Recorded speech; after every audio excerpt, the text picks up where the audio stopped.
Mbak Titi, Mbak Tanti. Om Cok, monggo Om Cok kalau dimulai dulu. Ya. Assalamualaikum warahmatullahi wabarakatuh. Waalaikumsalam warahmatullahi wabarakatuh. Alhamdulillahirabbil alamin. Shalatu wassalamu ala asyrofil anbiya'i wal mursalin Muhammadin wa ala alihi washabihi ajmain. Terima kasih teman-teman semuanya. Terima kasih Om Irul yang tetap menggawangi kita untuk silaturahim pada setiap Ahad malam. Alhamdulillah ini teman-teman juga sudah banyak yang berkumpul. Mudah-mudahan nanti yang belum bisa bergabung jam 20.00 karena undangannya jam 20.00 kita mulai gitu. Tapi untuk menyingkat waktu, marilah kita buka pengajian kita ini dengan membaca Bismillah bersama-sama. Bismillahirrahmanirrahim. Baik, kemudian saya akan bacakan beberapa ayat. Tadi saya cari di Quran Surah Al-Kahfi, ayat yang ke-83. A'udzu billahi minasyaitonir rajim. Bismillahirrahmanirrahim. Wa yas'alunaka 'an dzil qarnaini qul sa'atlu 'alaikum minhu dzikra. Mereka bertanya kepadamu Muhammad tentang Dzulqarnain. Katakanlah, aku akan bacakan kepadamu cerita tentangnya. Inna makkanna lahu fil ardi wa atainahu min kulli syai'in sababa. Sesungguhnya kami telah memberi kekuasaan kepadanya di muka bumi, dan kami telah memberikan kepadanya jalan untuk mencapai segala sesuatu. Fa'atba'a sababa, maka dia pun menempuh suatu jalan. Hatta idza balagha maghribasy syamsi wajadaha taghrubu fi 'ainin hami'atin wa wajada 'indaha qauma. Qulna ya dzal qarnaini imma an tu'adziba wa imma an tattakhidha fihim husna.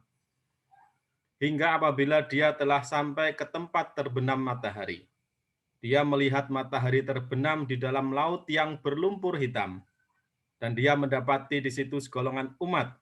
Kami berkata, hai Dzulqarnain, kamu boleh menyiksa atau boleh berbuat kebaikan terhadap mereka. Qala amma man zalama fasawfa nu'adzibuhu thumma yuraddu ila rabbih fayu'adzibuhu 'adzaban nukra. Berkata Dzulqarnain, adapun orang yang aniaya, maka kami kelak akan mengazabnya. Kemudian dia dikembalikan kepada Tuhannya. Lalu Tuhan mengazabnya dengan azab yang tiada tara. Wa amma man amana wa 'amila shalihan falahu jazaa'anil husna wa sanaqulu lahu min amrina yusra. Adapun orang-orang yang beriman dan beramal saleh, maka baginya pahala yang terbaik sebagai balasan, dan akan kami titahkan kepadanya perintah yang mudah dari perintah-perintah kami. Shadaqallahul azim. Itu tadi saya bacakan Quran Surah Al-Kahfi 83 sampai 88 tentang Dzulqarnain. Nah, mudah-mudahan dengan dibacakan Al-Quran tadi, kita semuanya mendapatkan barokah dan rahmat dari Allah SWT. Amin. Monggo Om Irul untuk menyampaikan materinya. Saya lihat ini, Nun Sewu, Om Dok hadir ini. Om Dok, sebelum Om Irul, Om Dok, silahkan Om Dok. Waduh. Yeah. matur nuwun Om Joksan surat Al-Kahfi-nya, wah saya sangat kan sedang dalu rencana-rencana semua. Selamat malam, semoga sehat semua. Mari kita dengarkan bersama pengajian dari Om Mirul tentang sejarah agama. Selamat bergabung Om Uswan, si Gondrong yang barusan pulang camping. Jeng Satiti yang mungkin sekarang udah ketiduran, Jeng Arini, Om Baruno, Jeng Irma dan Om Artanto, Jeng Jiroroh, wah lama nggak ketemu. Om Musafak, Om Wisnu, Jeng Tanti, Bu RW, wah Om Mirul, udah sehat ya Om Mirul ya, semoga ya. Insya Allah Om. Dari cikungunyanya, Ya, alhamdulillah makin ya. berseri-seri ini. Sejak cikungunya ini kata nggak usah pada pengen cikungunya bensong ganteng kayak Om Mirul. Sehat-sehat aja terus ya. Juga ada Jeng Pipin Bukhari, wah kalau pakai Bukhari bareng. Ana lebu Sukomburi atau Pandu atau Pantat dulu ya. Yeah. Nama lain dari Sungsang, lahir Pandu, namanya Pandu itu karena ternyata lahirnya Sungsang. Yeah. Matur nuwun waktunya teman-teman semua, sehat-sehat selalu, moga-moga Om Joksan paling sehat terus, bisa memimpin pengajian terus tiap minggu. Amin. Yeah. Monggo kami lanjut. Om Joksan, matur suwun. Assalamualaikum warahmatullahi wabarakatuh. Assalamualaikum warahmatullahi wabarakatuh. Matur nuwun Om Dok. Wes fotone lho. Baik. Saya persilahkan Om Mirul, monggo silahkan. Matur nuwun Om Cak, Om Tak, dan semuanya yang sudah hadir. A'udzubillahi minasyaitonirrajim. Bismillahirrahmanirrahim. Alhamdulillahirabbil alamin. Asyhadu an la ilaha illallah wahdahu la syarikalah. Asyhadu anna Muhammadan abduhu wa rasuluhu la nabiyya ba'dahu. Allahumma shalli ala Muhammad wa ala ali Muhammad. Ya. Kita kali ini akan membahas tentang agama ya, lebih tepatnya keyakinan ya. Baru-baru ini ada musibah lagi, ada yang meledakkan diri di Makassar, jadi semakin membuat kita perlu tahu sih sebenarnya bagaimana beriman, keimanan, dan kepercayaan itu mempengaruhi seseorang. Ya, saya mohon izin share.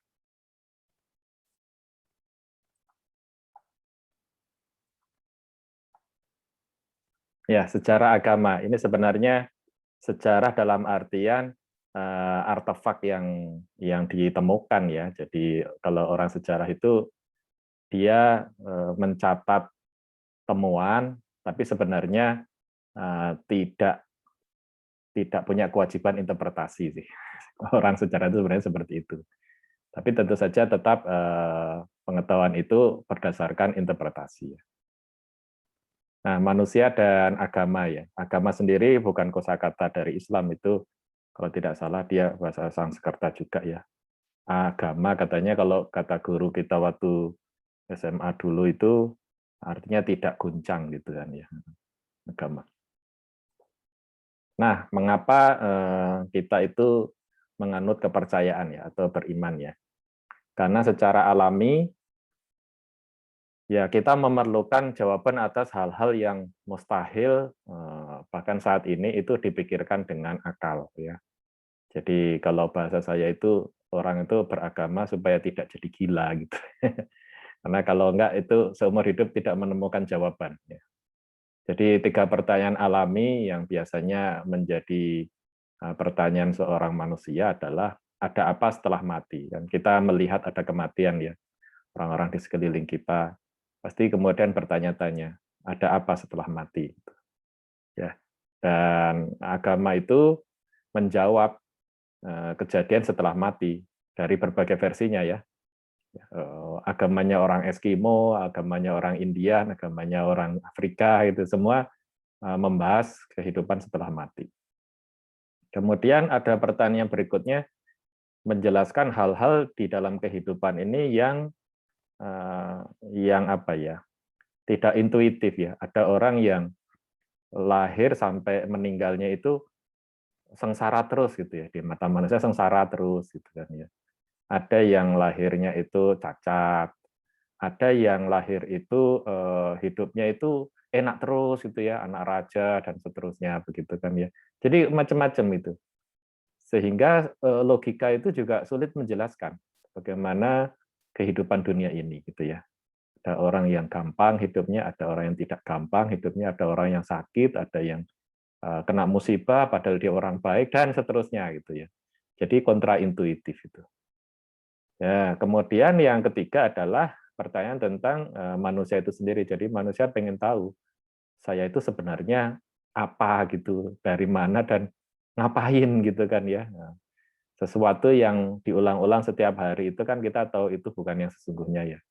Seperti kalau belajar setiap hari, ya itu bukan yang sesungguhnya. Sesungguhnya ya harus lulus gitu ya. Nah, demikian juga kita bekerja setiap hari, berangkat pagi, pulang malam gitu kan ya. Kalau itu menjadi suatu rutinitas, kita nanti akan bertanya juga, kenapa ini kok siklusnya begini-begini terus gitu ya. Apa yang sesungguhnya di balik itu ya. Nah, jadi pasti manusia itu bertanya, sebenarnya saya ini apa atau siapa gitu ya, dan tujuan hidup itu bagaimana. Nah, ini 3 pertanyaan yang sulit sekali dijawab secara logika, walaupun ada para filsuf yang berusaha untuk menjawabnya gitu ya. Nah, bayangkan bahwa ini sejak manusia yang disebut dengan Homo sapiens itu ada ya. Dan itu sampai sekarang pun pengetahuannya belum dibuka. Artinya yang disebut dengan Homo sapiens itu sebenarnya makhluk yang seperti apa dan sejak kapan gitu ya. Secara geologi dia dari fosil-fosilnya itu bisa sekitar 100.000 tahun yang lalu gitu ya. Tapi dari agama-agama pun tidak ada manuskrip yang menjelaskan sejak kapan manusia itu ada. Ya. Nah, ini bagian dari pertanyaan yang ketiga itu. Nah, jadi sebelumnya manusia tidak diberi pengetahuan tentang alam ya. Jadi sekarang pun masih ada yang meyakini bumi itu datar gitu kan ya. Ya, berdasarkan kitabnya ya mungkin seperti itu. Atau tempat tinggal dia atau manusia itu adalah sosok sentral di alam semesta gitu ya.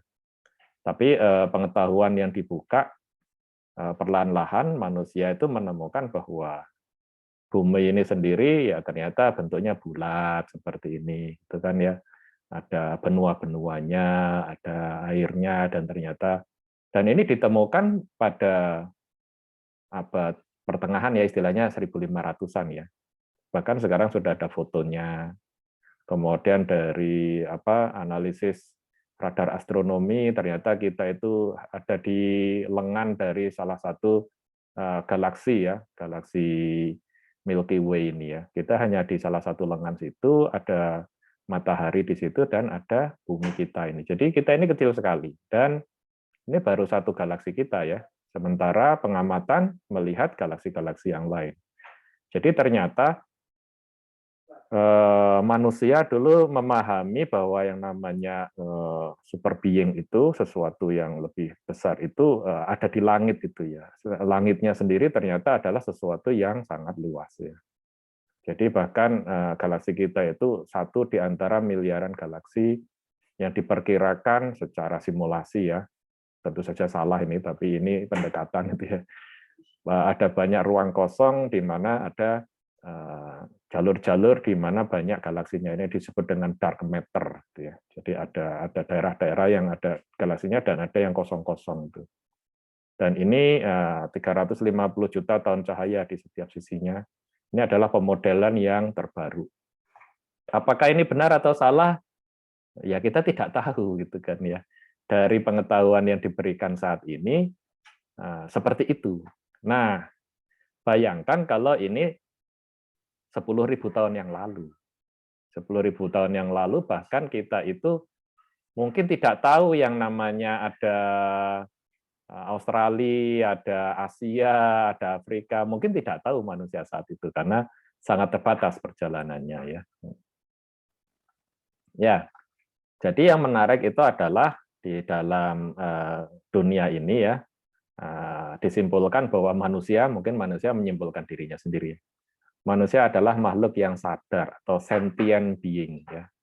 Itu yang membedakan yang disebut dengan binatang dan manusia itu. Jadi manusia itu sentient.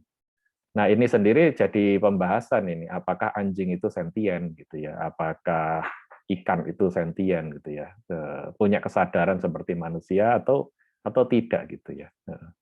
Jadi itu menjadi perdebatan.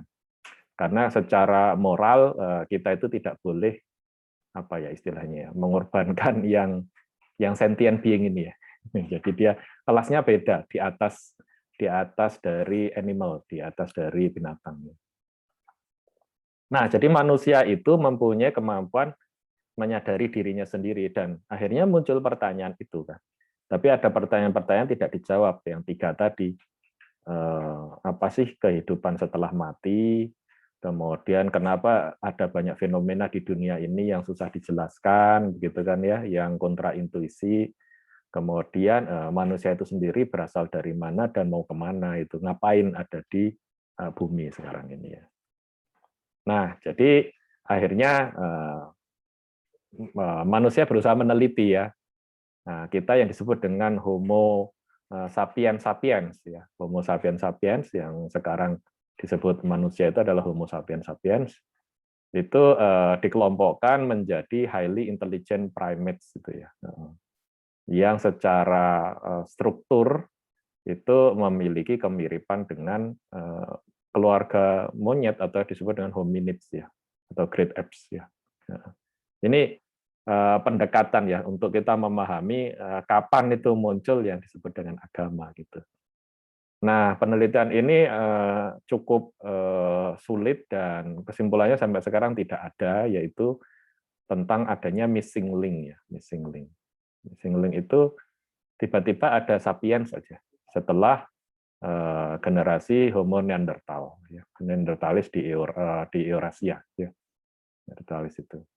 Jadi sekitar 100.000 sampai 30.000 tahun yang lalu berdasarkan fosil-fosil dan dating karbon, ya, dating karbon.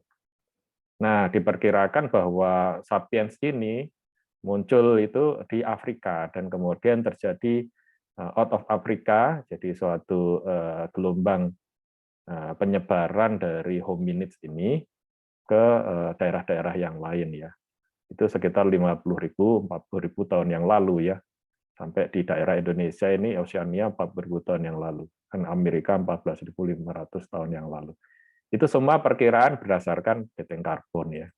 Dan ada suatu analisis yang menggunakan mitochondrial population genetic, jadi dilacak dari genetika ya, siapa yang duluan, yang paling tua dari mitokondria itu ternyata yang di Afrika ini. Kalau kita melihat dunia dari atas ya, dari ini kutub utaranya ditaruh di tengah sini, jadi ini ada Afrika, terus ada Eropa, ada Asia, terus masuk ini ada Indonesia, di sini ada Australia, dan kemudian ada juga yang sampai ke Amerika Latin ya. Nah, di sini ada perkiraan waktunya, ya, sekian milenial ya, sekian ribu tahun. Jadi ke Indonesia itu mungkin ya sudah 70 sampai 60.000 tahun lalu. Ya, itu berdasarkan sains ya. Sains sendiri adalah interpretasi terhadap fenomena. Jadi dia diupdate juga gitu ya. Orang sains zaman dulu juga menganggap bumi itu kotak gitu ya, tidak terhubung timur barat, sehingga waktu itu ekspedisi menuju barat itu takut orang itu jatuh ke jurang yang dalam gitu ya. Itu sama saja. Jadi sains pun merupakan interpretasi ya, interpretasi. Ya. Oke. Nah, jadi kita akan sampai pada persoalan pertama terkait dengan suatu belief ya, yaitu apakah manusia itu creation atau evolution. Jadi ada creationist, ada evolutionist ya, evolutionist itu. Jadi ada yang menganggap bahwa manusia itu adalah turunan dari yang sebelumnya, makhluk sebelumnya.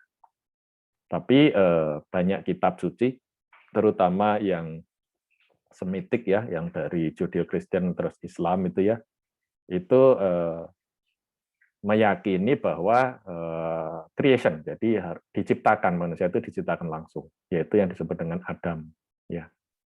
Nah, ini pembahasan yang sifatnya ini ya sejarah ya. Jadi bagaimana kita bisa melihat dua pendekatan yang tampaknya tidak bertemu gitu kan ya. Saya pribadi adalah penganut coexistence ya. Coexistence itu sesuatu itu ada yang evolutif, ada yang revolutif atau creation ya.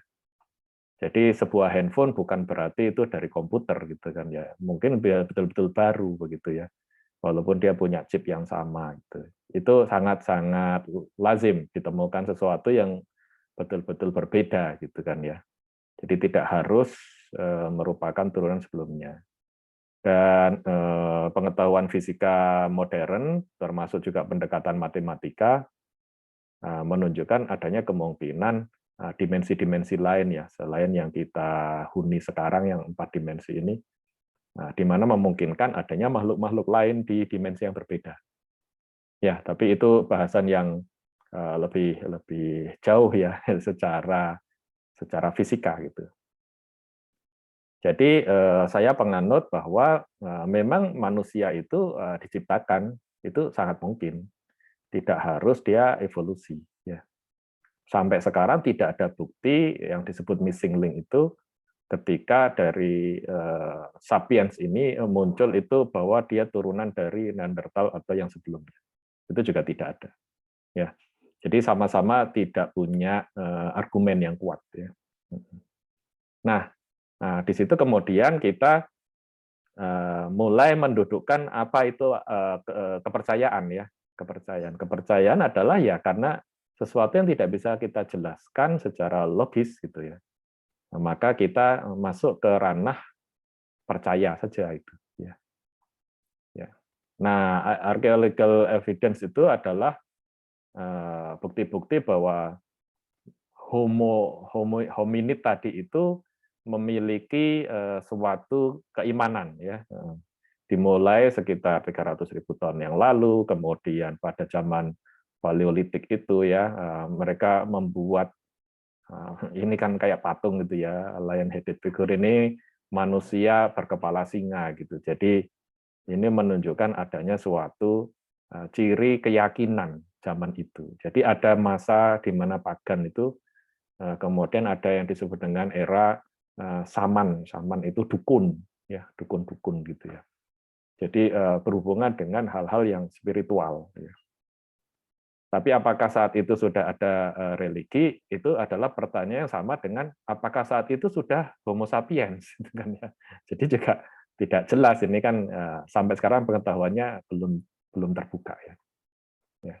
Tapi ini cerita tentang archaeological evidence. Jadi sudah ada tanda kutip religi yang sifatnya animisme ya dan dinamisme zaman itu ya. Sekitar 300.000 tahun yang lalu ya. Kalau yang lion head figurine ini sekitar 35.000 40.000 tahun yang lalu secara carbon dating ya, carbon dating. Nah, jadi puluhan ribu tahun masa Homo sapiens itu menyebabkan tidak hanya manusianya rasnya beda-beda itu di setiap daerah ya. Proses belief-nya sendiri bisa beda-beda gitu ya. Ini contohnya adalah Kristen Nazaret ya, yang di daerah Afrika.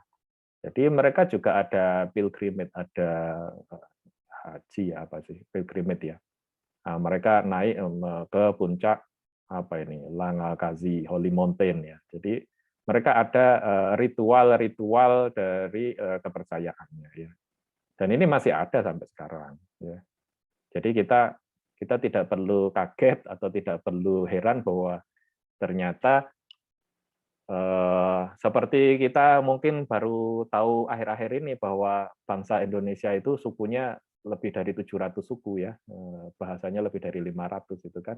Selama ini kita merasanya ya bahasa Jawa atau bahasa Sunda atau bahasa Melayu gitu ya. Ternyata ada 500 bahasa gitu kan. Sama, kita selama ini mungkin hanya mengenal agama-agama yang mayor ya, seperti Islam, Kristen, Hindu, Buddha gitu ya.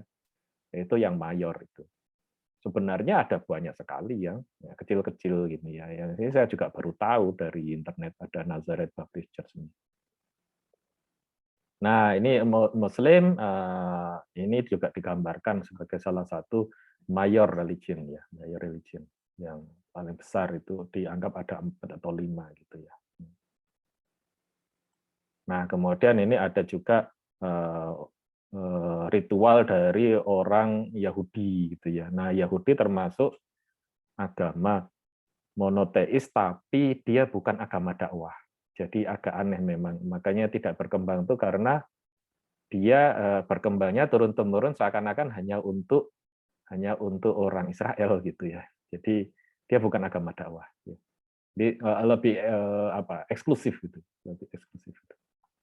Nah, itu Yahudi mereka banyak ritual-ritual yang aneh juga. Misalnya ini apa ini? Membuang dosa ke laut itu ada itu ternyata. Nah, kemudian ada juga yang Buddha begitu ya. Buddha di mana ya punya ritual-ritual yang simbolnya misalnya ya ini bikin lampion ini kan juga pasti teknologi yang sudah lebih maju ya, bukan sejak zaman dulu. Nah, ini release kindness misalnya seperti itu ya. Nah, kita memahami bahwa ada banyak sekali kepercayaan yang berkembang. Dan semuanya kalau kita dalami itu pasti ya menjawab 3 hal tadi itu. Setelah mati bagaimana, ada apa dengan kehidupan ini, manusia ini tujuannya apa gitu kan ya. Nah, kemudian ada juga Hindu ya, yang menurut teman saya bahwa Hindu Bali itu beda dengan Hindu India gitu ya. Bahkan istilah Hindu itu sebenarnya adalah semacam kepercayaan lokal gitu ya. Dan Hindu ada Hindu Jawa, ada Hindu Bali, ada Hindu yang India. Sebenarnya namanya bukan Hindu kalau kata teman saya ya. Tapi karena waktu itu tidak jelas ya disebut Hindu begitu ya. Jadi semua Hindu disebut Hindu gitu. Adalah kepercayaan-kepercayaan ke spirit ya, spirit itu bahwa setiap benda itu ada spiritnya gitu ya. Jadi mereka ya kita mengenalnya sebagai politeis ya. Tapi mereka sendiri teman saya yang Hindu itu menjelaskan dengan agak berbeda bahwa mereka juga punya Tuhan yang utamanya gitu ada gitu ya. Ya. Seperti itu. Nah, sekarang kita melihat faktanya. Jadi faktanya itu bahwa Kristen sekarang 31%, Islam itu 25% ya. Jadi gabungan Kristen dan Islam itu sekitar 56%. Jadi ada 45% yang agamanya macam-macam. Ya. Hindu sekitar 15%, Buddha 5%, Chinese tradisional ini ada Confucian, ada Tao gitu kan ya.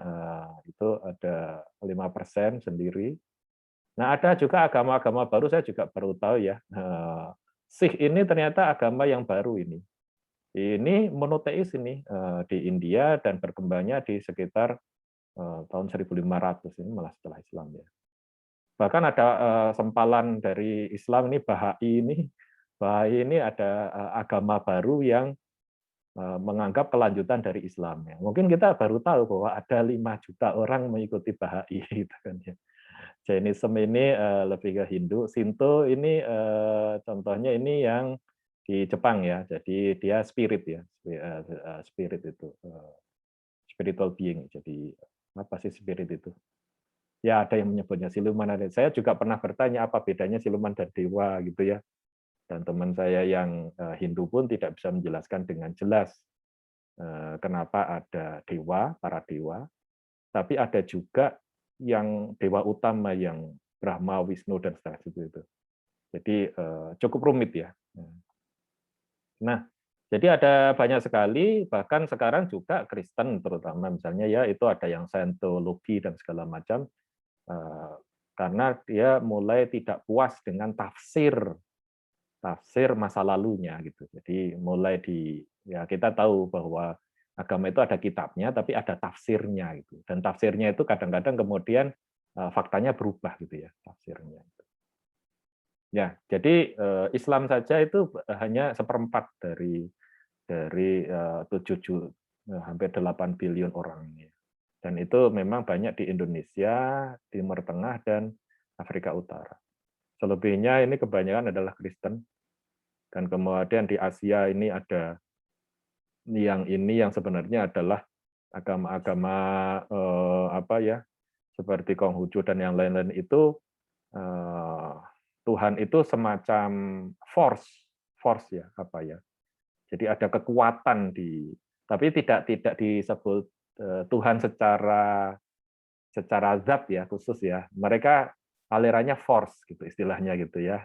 Nah, sementara yang Kristen Islam ini kan ada Allah, ada zatnya kan. Lalu ada yang semacam spirit ya, spirit being itu, yang politeis itu, yang seperti Hindu itu yang berkembang di Asia Selatan ya, di Asia Selatan. Itu idenya agak beda lagi. Jadi adanya dewa-dewa. Gitu ya. Nah, jadi kita bisa melihat kerumitan ya. Kerumitan ya. Kalau kita di Indonesia saja kita merasa tidak tahu itu ya, tapi begitu mungkin ada kesempatan pergi ke daerah lain, baru kita tahu bahwa ternyata ada banyak yang lain-lain ini. Ya, separuh dunia itu seperti itu. Nah, kemudian secara timeline berdasarkan artefaknya itu sekitar yang tercatat ini ya, yang tercatat sekitar ribuan tahun sebelum Masehi ya. Jadi nggak nyampe 10.000 ya, nggak nyampe 10.000. Sebenarnya kebudayaan yang 5.000 tahun yang lalu itu ditemukan di Mesir kan. Mereka juga punya ancient Egyptian religi ya. Jadi ada agamanya mereka itu. Kemudian yang sebelum Isa itu sebelum Masehi itu ada mulai dari Zoroaster, kemudian ada juga agama-agama di India itu ya Vedic ya.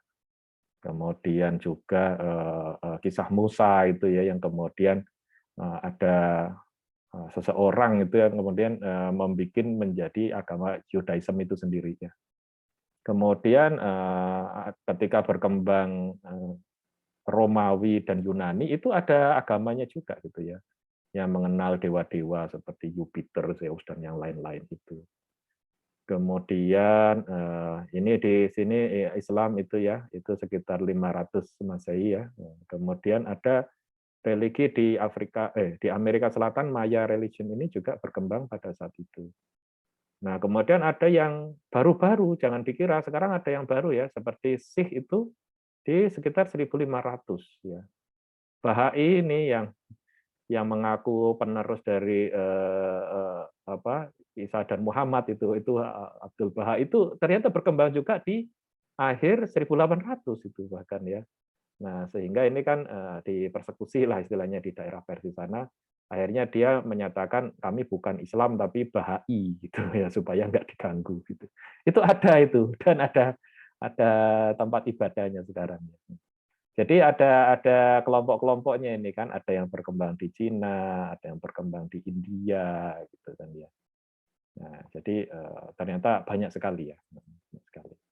Nah, yang besar itu ada ini dituliskan 6 ya, sebenarnya mungkin 5 gitu ya. Ada Buddhis, kemudian Kristen, Hindu, Islam, Judaism dan Confucianism ini yang Cina itu yang sebenarnya deity atau Tuhannya itu tidak jelas, dia force. Sehingga Confucius itu ada yang menganggapnya sebagai salah satu god-nya. Ya, ini sebagai pengetahuan saja bahwa tidak semuanya menganggap bahwa harus ada zat dari Tuhan. Ya. Ada yang sifatnya seperti Hindu ini adalah Tuhan yang berperan berbeda-beda. Ini yang kemudian ada sedikit kemiripan dengan yang trinitasnya Kristen lah ya. 1 tapi 3 atau 3 tapi 1 atau bagaimana gitu ya. Ya, saya pernah tanya-tanya teman juga. Dia menjelaskan ya tetap saja saya tidak terlalu paham ya. Kemudian nah ini ditulis ini kan hanya catatan orang yang mempelajari sejarah agama ya. Jadi ya ditulis bahwa Islam itu foundernya Muhammad, padahal kita sebagai orang Islam tidak menganggapnya seperti itu gitu kan ya. Nah, kemudian ini ada Abraham dan seterusnya.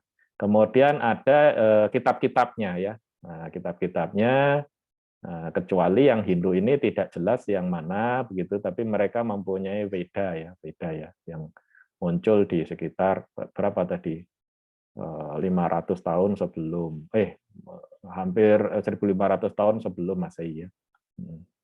Jadi ini ada kitab-kitab yang disebut menjadi rujukan suci ya, kalau mereka itu bentuknya apa itu,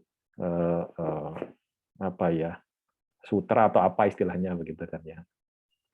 Kemudian di sini ada leadership-nya, ada mong di sini ya, ada pendetanya begitu. Kalau di Islam sebenarnya tidak ada aturan seperti itu ya.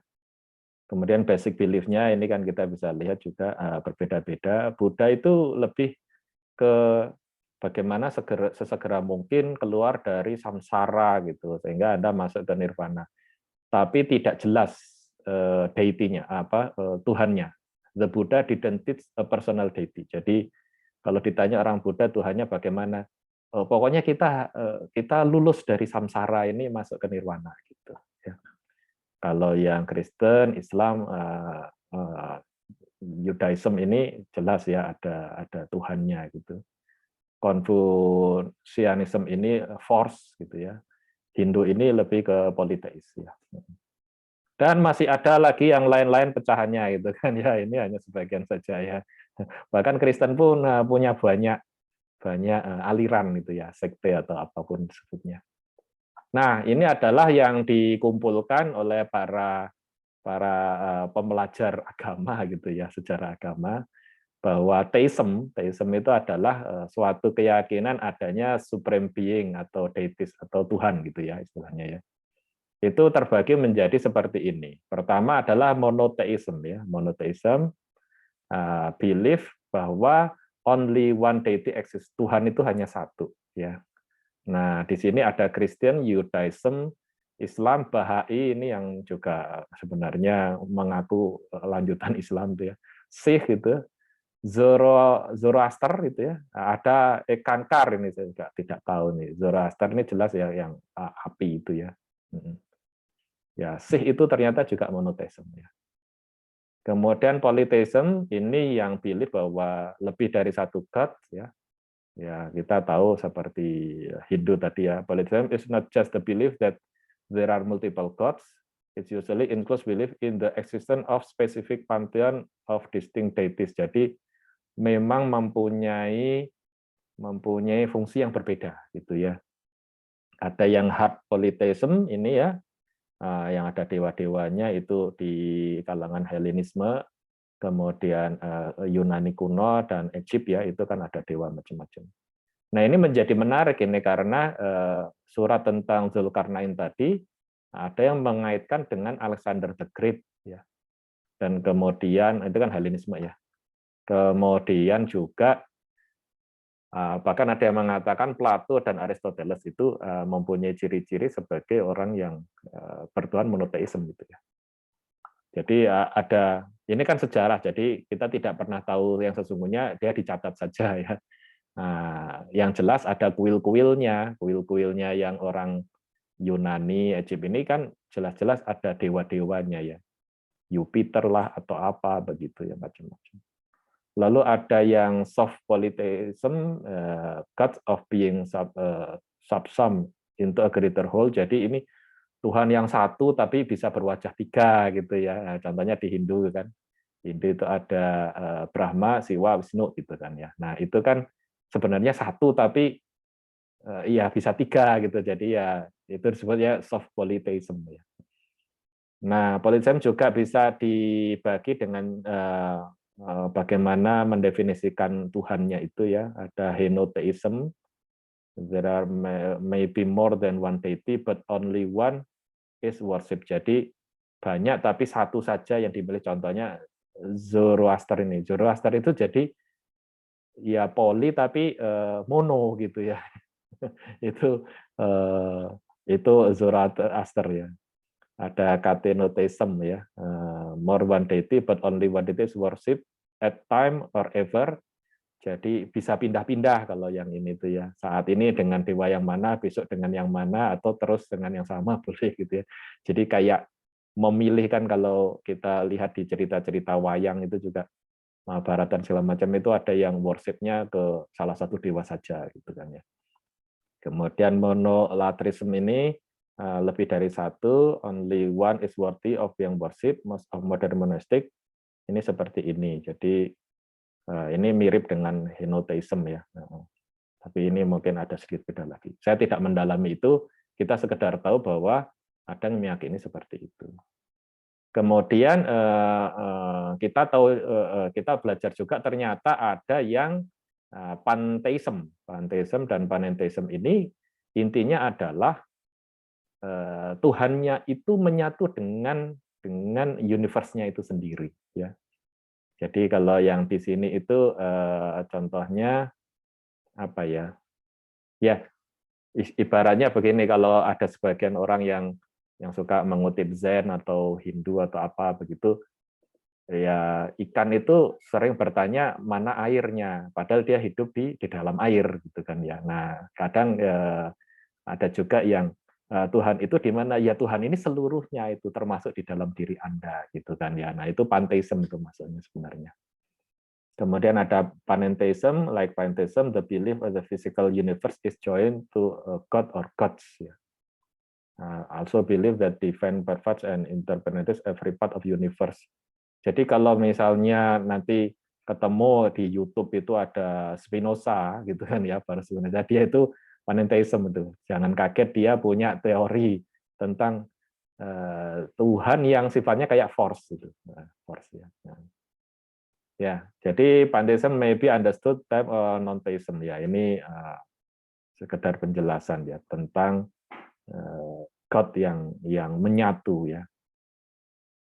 Oke, kemudian ada deism. Deism ini adalah apa itu? Believe that one God exists, create the world, tapi kemudian tidak ngapa-ngapain. Ya, jadi menciptakan dan kemudian dunia itu bergerak dengan sendirinya ya.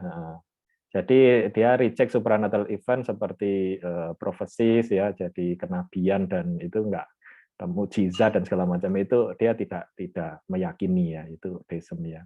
Ada pantheism, believe God created the universe but no equivalent with it, jadi bergabung atau bagaimana. Polytheism, multiple God exist but don't intervene in the universe ya. Ya, kita memahami ini supaya tahu dan tidak kaget bahwa ada banyak orang itu mempunyai belief yang berbeda-beda itu ya. Jadi, oh saya paham, saya tidak membenarkan, tapi saya paham kamu mempercayai itu gitu kan ya. Ibaratnya kalau rumus itu rumusnya beda gitu, tapi saya paham kamu pakai rumus yang itu ya gitu. Oke. Nah, masih ada lagi autotheism, ini yang juga sempat di sebagian Islam juga berkembang sebenarnya, yaitu adalah Tuhan itu ada di dalam diri seseorang gitu. Jadi manunggaling kawula Gusti mungkin gitu ya. Di Indian religion itu seperti Buddhism dan Jainism itu adalah termasuk autotheistic, yaitu kalau kita sudah melewati samsara kemudian menjadi Buddha, nah Anda itu masuk ke nirwana, Anda itu bergabung dengan Tuhan lah gitu ya. Tapi Buddha sendiri yang saya pahami tidak mengajarkan tentang siapa itu Tuhan. Ya. Kemudian di atheism kan also refer the belief that oneself is a deity. Jadi ada teman saya juga meyakini Tuhan ada dalam diri kita gitu kan ya. Nah itu sebenarnya mirip dengan autotheism. Nah kalau di Hindu itu saya adalah Brahman. Gitu. Saya adalah Brahman. Jadi itu kita bisa memahami ada yang seperti itu keyakinannya. Terus masih ada lagi yang value judgmentism, jadi ada meyakini Tuhan itu sangat baik gitu ya, atheism. Ada yang meyakini Tuhan itu bisa jadi adalah evil malahan. Ya, jadi deity exists but holy malicious, justru semacam alien yang jahat gitu kan ya. Itu ada loh yang meyakini seperti itu. Ya, bahkan ada yang benci dengan Tuhan ada ya. Oke, jadi kita sudah memahami banyak kebudayaan, banyak manusia itu beriman dengan cara seperti itu ya. Sebenarnya mereka itu mencari jawaban atas mengapa ada manusia, tujuannya apa, dunia ini bagaimana, dan setelah mati bagaimana gitu ya. Pasti kalau ditanya akhirnya seseorang itu ingin menjawab 3 itu. Nah, sekarang kita akan masuk dalam pandangan Islam gitu ya, pandangan Islam. Jadi ada ad-din al-milah gitu ya. Jadi ini adalah kisah tentang orang buta dan gajah gitu ya. Kisah ini aslinya dari India dan kemudian banyak diadaptasi termasuk oleh Rumi gitu. Juga diadaptasi di kebudayaan Cina dan di kebudayaan yang lain-lain ya. Intinya adalah ini orang buta yang mendengar ada gajah, kemudian mereka sama-sama ingin tahu dan kemudian masing-masing menceritakan yang dia pegang gitu ya. Oh seperti ular, oh seperti tombak, oh seperti kipas, oh ini seperti pohon, oh seperti dinding, seperti tali gitu kan ya. Dan itu semuanya tidak bisa menggambarkan si gajah itu, sehingga ada versi yang kemudian ada orang yang menjelaskan yang tidak buta gitu ya.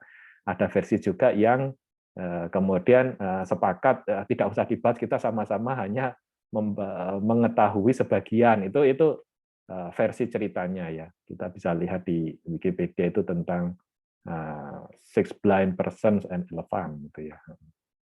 Nah, di dalam memahami agama, saya kira kita juga berangkat dari latar yang berbeda-beda begitu ya.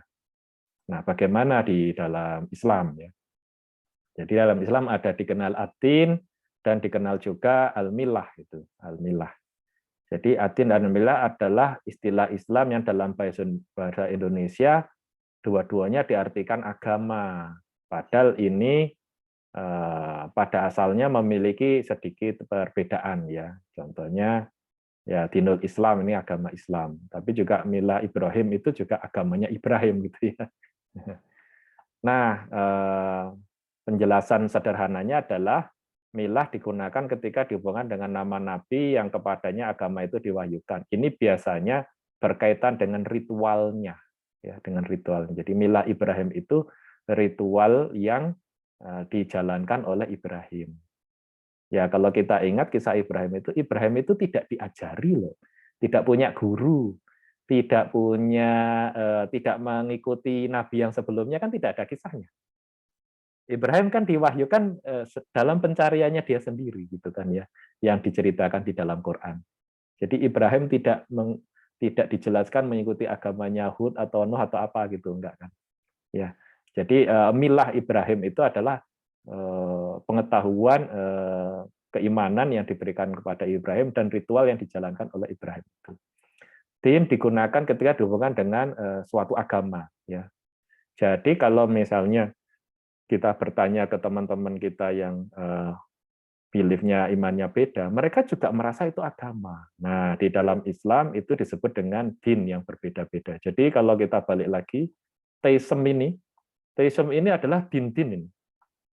Ini adalah suatu way of life, cara hidup, cara meyakini belief tentang kehidupan ini dan tentang supreme being-nya ya atau deitisnya gitu ya. Itu ada banyak din. Ada banyak din gitu ya, sampai sekarang masih ada banyak din. Nah kemudian di dalam Islam itu dijelaskan bahwa ini banyak sekali ya, din disebutkan 92 kali di dalam 82 ayat dan kata milah sebanyak 10 kali gitu kan ya. Ini ada daftarnya. Nah singkatnya adalah din itu ya sesungguhnya inna dina indallahil Islam. Jadi Rasulullah Muhammad menyampaikan dalam wahyu bahwa Allah itu din yang diakui atau diridhai Allah itu sebenarnya adalah yang Islam. Nah, ciri-ciri Islam apa? Ciri-ciri Islam ya rukun iman dan rukun Islamnya gitu kan ya. Nah, itu nanti dibahas di suatu topik yang lain lah mungkin ya. Jadi sesungguhnya agama di sisi Allah hanyalah Islam. Kenapa ada pernyataan ini? Karena ada din-din yang lain gitu, ya. Dan itu sudah ada sejak zaman dulu gitu. Tiada berselisih orang-orang yang telah diberi Alkitab kecuali sesudah datang pengetahuan kepada mereka karena kedengkian. Ya, jadi kalau misalnya ini kan membahas tentang orang-orang yang diberi kitab. Jadi di dalam Islam itu ada yang Islam, ada yang orang yang diberi kitab, dan ada orang yang kafir, yang pagan, ya, yang menyembah berhala, ya. Ya, itu pembagiannya di dalam Islam seperti itu. Jadi dia tidak menceritakan tentang Hindu, Konghucu, atau Tao gitu kan ya, atau Shinto, enggak ya, tapi mereka yang menyembah berhala gitu ya. Barang siapa yang kafir terhadap ayat Allah, maksudnya Allah sangat cepat hisabnya. Jadi ini adalah pengertian tentang din, ya, din yang di dalam Islam, yang diwahyukan kepada Rasulullah Muhammad itu adalah yang diridhai Allah itu adalah din Islam. Nah, din Islam itu sendiri, di Islam itu sendiri, kan tadi kita tahu bahwa di setiap umat ada nabinya, ada orang sucinya, bahkan Ibrahim sendiri kan tidak mengikuti agama sebelumnya, dalam artian dia belajar atau ketemu kiai atau kan tidak ada cerita itu, ya. Nah, dari seluruh itu orang-orang suci yang Allah berikan wahyunya itu, nah itu ada jadi milah itu. Jadi Ibrahim itu mempunyai suatu cara hidup, ritual, dan beribadah pada Allah begitu.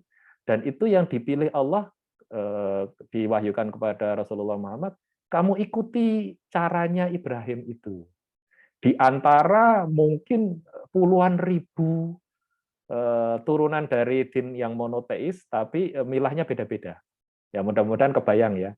Jadi bisa saja di Jawa waktu itu atau di Asia gitu juga ada yang dinnya Islam di masa itu, milahnya berbeda gitu. Nah, Allah itu di dalam Quran mengatakan begini, jihadlah kamu pada Allah dengan jihad yang sebenarnya. Dia telah memilih kamu dan dia sekali-kali tidak menjadikan untuk kamu dalam din itu suatu kesempitan. Ini yang dimaksud di sini adalah agama adalah din, di sini kan fitin min harj, ya. Ikutilah agama milah orang tua Ibrahim. Jadi ikutilah Ibrahim. Nah, ini kan diterjemahkan agama juga kalau di dalam Islam. Berarti maksudnya suatu tata cara beragama, berkeyakinan dengan ritualnya, itu yang diwahyukan Rasulullah Muhammad itu mengikuti milahnya Ibrahim, ya, mengikuti Ibrahim. Dia telah menamai kamu sekalian orang-orang Muslim dari dahulu. Ya, jadi din yang milahnya Ibrahim itu sebenarnya juga sudah diberi nama Islam, orang Islam, ya, orang-orang berserah, ya. Ya. Dan begitu pula dalam Quran ini, supaya Rasul itu menjadi saksi atas dirimu dan supaya kamu semua menjadi saksi atas segenap manusia. Maka dirikanlah sembahyang, ya, sholat, ya, tunaikan zakat, berpegang pada tali Allah. Nah, apa makna dari adanya din dan milah ini? Jadi bisa jadi kan, ya, kita meyakini bahwa ada di belahan dunia lain saat itu yang monoteis dan menyembah Allah gitu, ya. Nah, dan mereka punya milah gitu, ya. Nah, kemudian Rasulullah itu disuruh mengikuti milah Ibrahim gitu, ya. Nah, jadi tentang Nabi dan Rasul itu supaya kita bisa mempunyai penjelasan, ya, dari segi Islam, ya.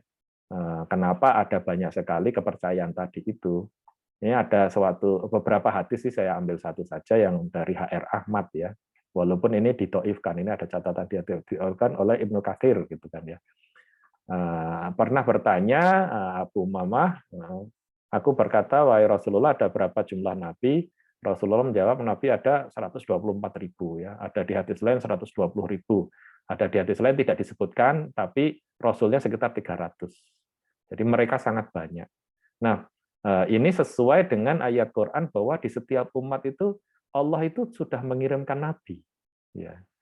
Nah, di umat itu menjadi milah nabi itu, ya. Nah, ketika kemudian Rasulullah diutus pada suatu umat yang, ya, Allah lebih tahu kan bahwa nanti kita berkembang ke seluruh dunia gitu, ya. Itu Rasulullah itu disuruh mengikuti milah Ibrahim, ya. Maka ada tata haji misalnya seperti itu, ya. Kemudian sifat-sifat Allah itu seperti yang dijalankan oleh Ibrahim gitu, ya. Ya. Jadi kita bisa punya pemahaman bahwa ketika manusia itu kemudian ada dan kemudian Allah itu memberikan setiap umat itu adalah nabi-nabinya gitu ya. Sesungguhnya di situ yang diberikan mungkin sama, tapi kemudian kan berkembang ya.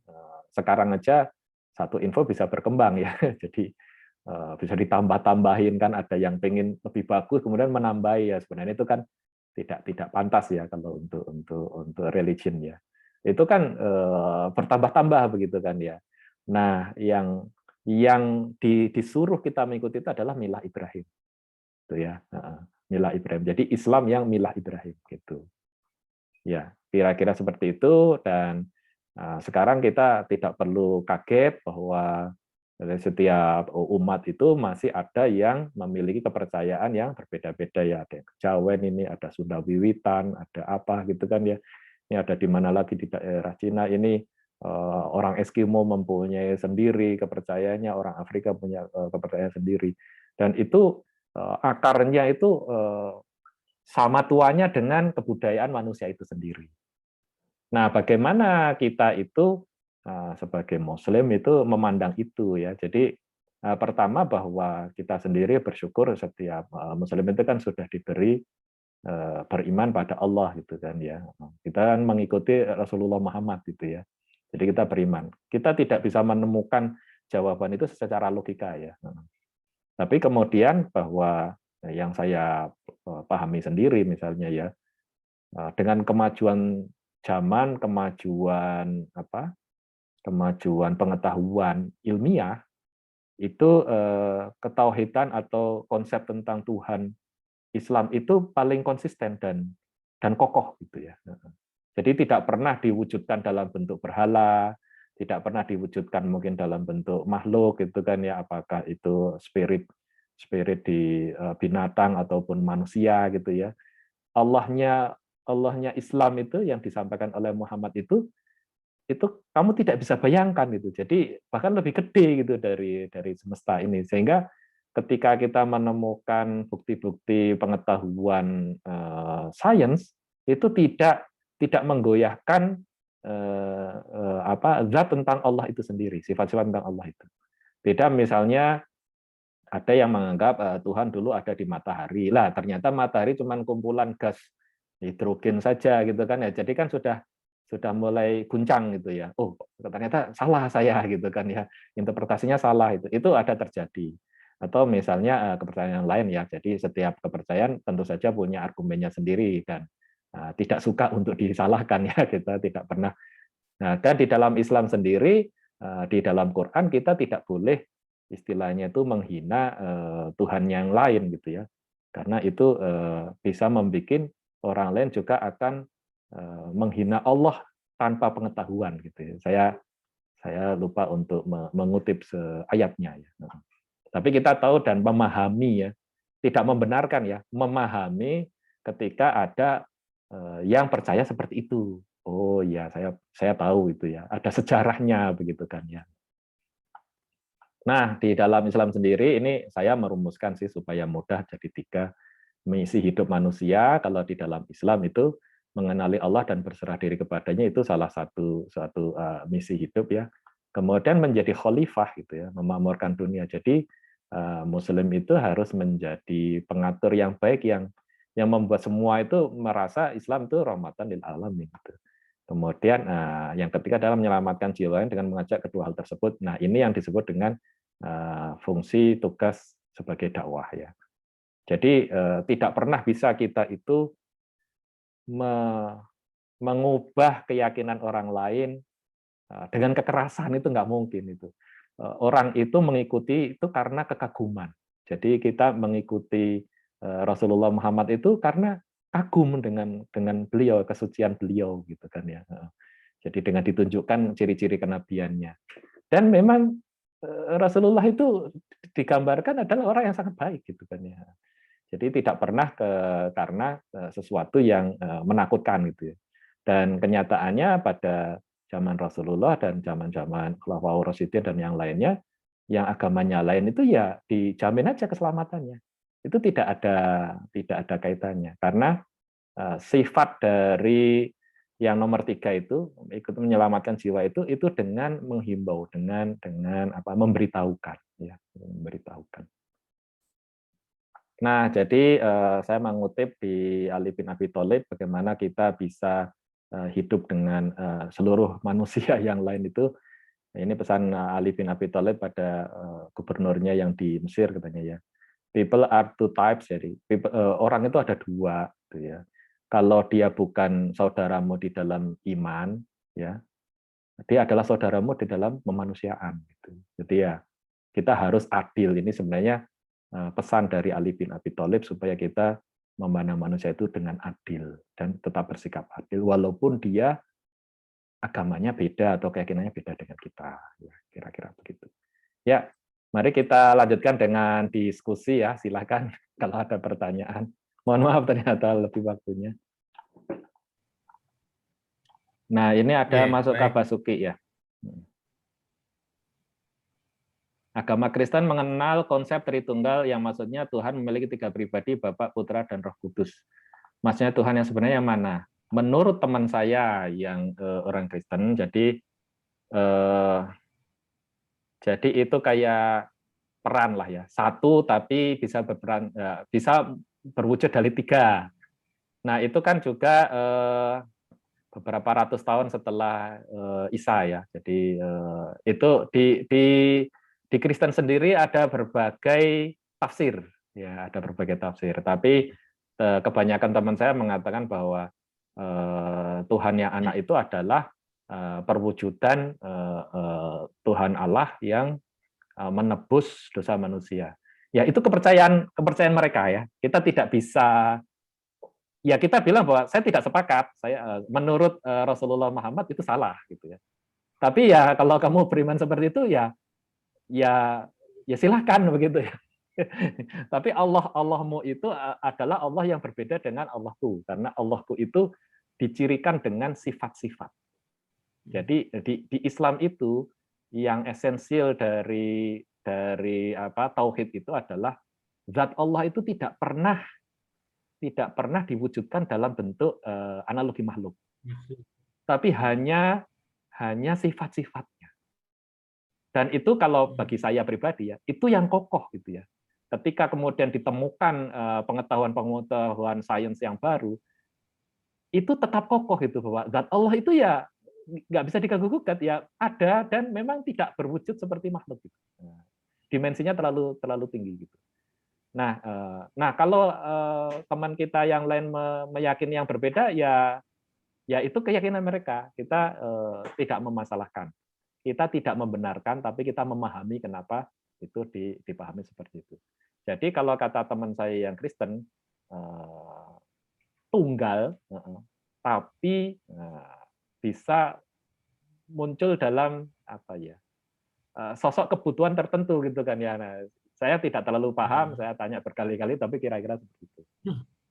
Kemudian kata Om Musafak nih, setahu saya ada 2 ideologi awal Kristen, Arianus yang monoteis dan Yesus adalah Nabi, dengan Athanasius yang Tritunggal, saling bersaing, akhirnya didukung kerajaan dan menang sebagai doktrin. Ya itu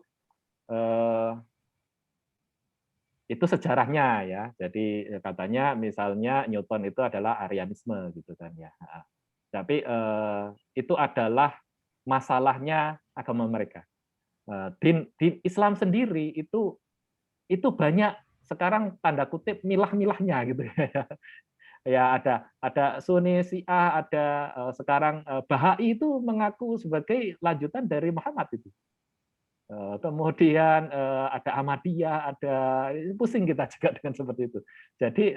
Jadi kita tidak membenarkan, tapi kita memahami terjadi seperti itu ya.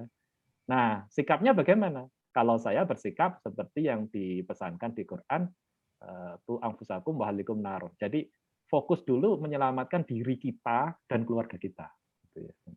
Karena kita tidak bisa memaksa pemahaman seseorang itu, tidak bisa memaksa. Ada sesuatu yang di balik itu, dan di sisi lain rahmat Allah itu, manusia itu kan tidak kemudian diledakkan atau mati kan. Allah itu memelihara semua makhluknya kan.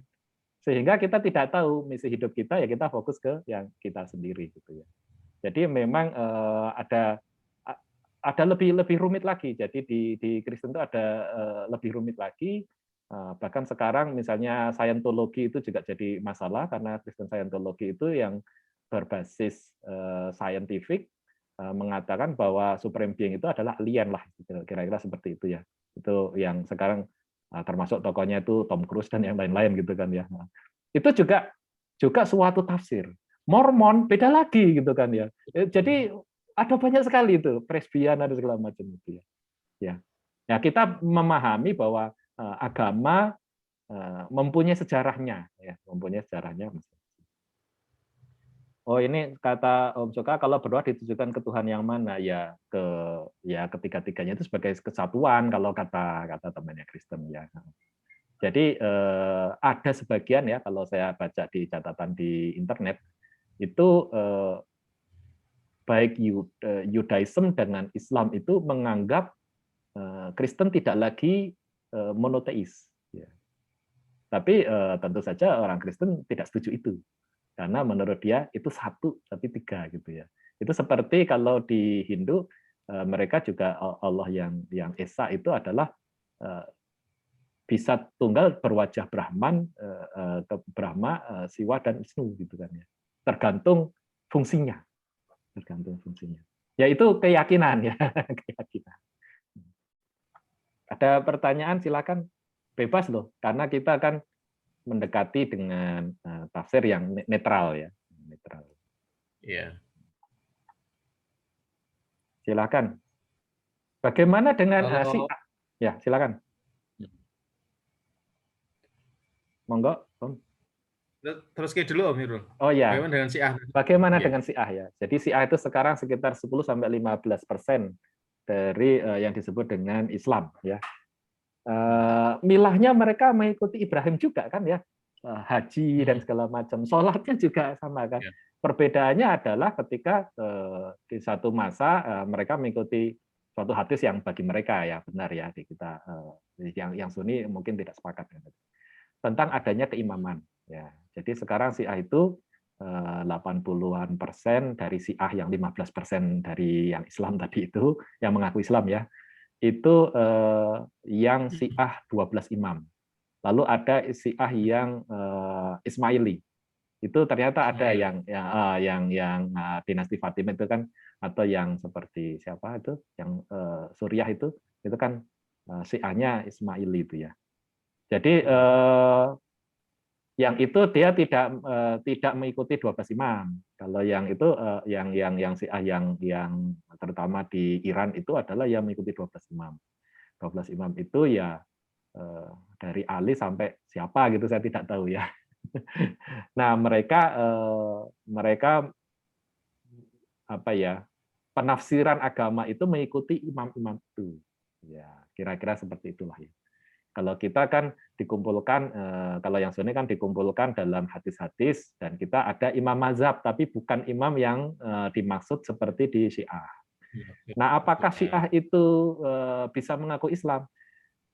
Problemnya begini, tidak ada yang bisa mengatur.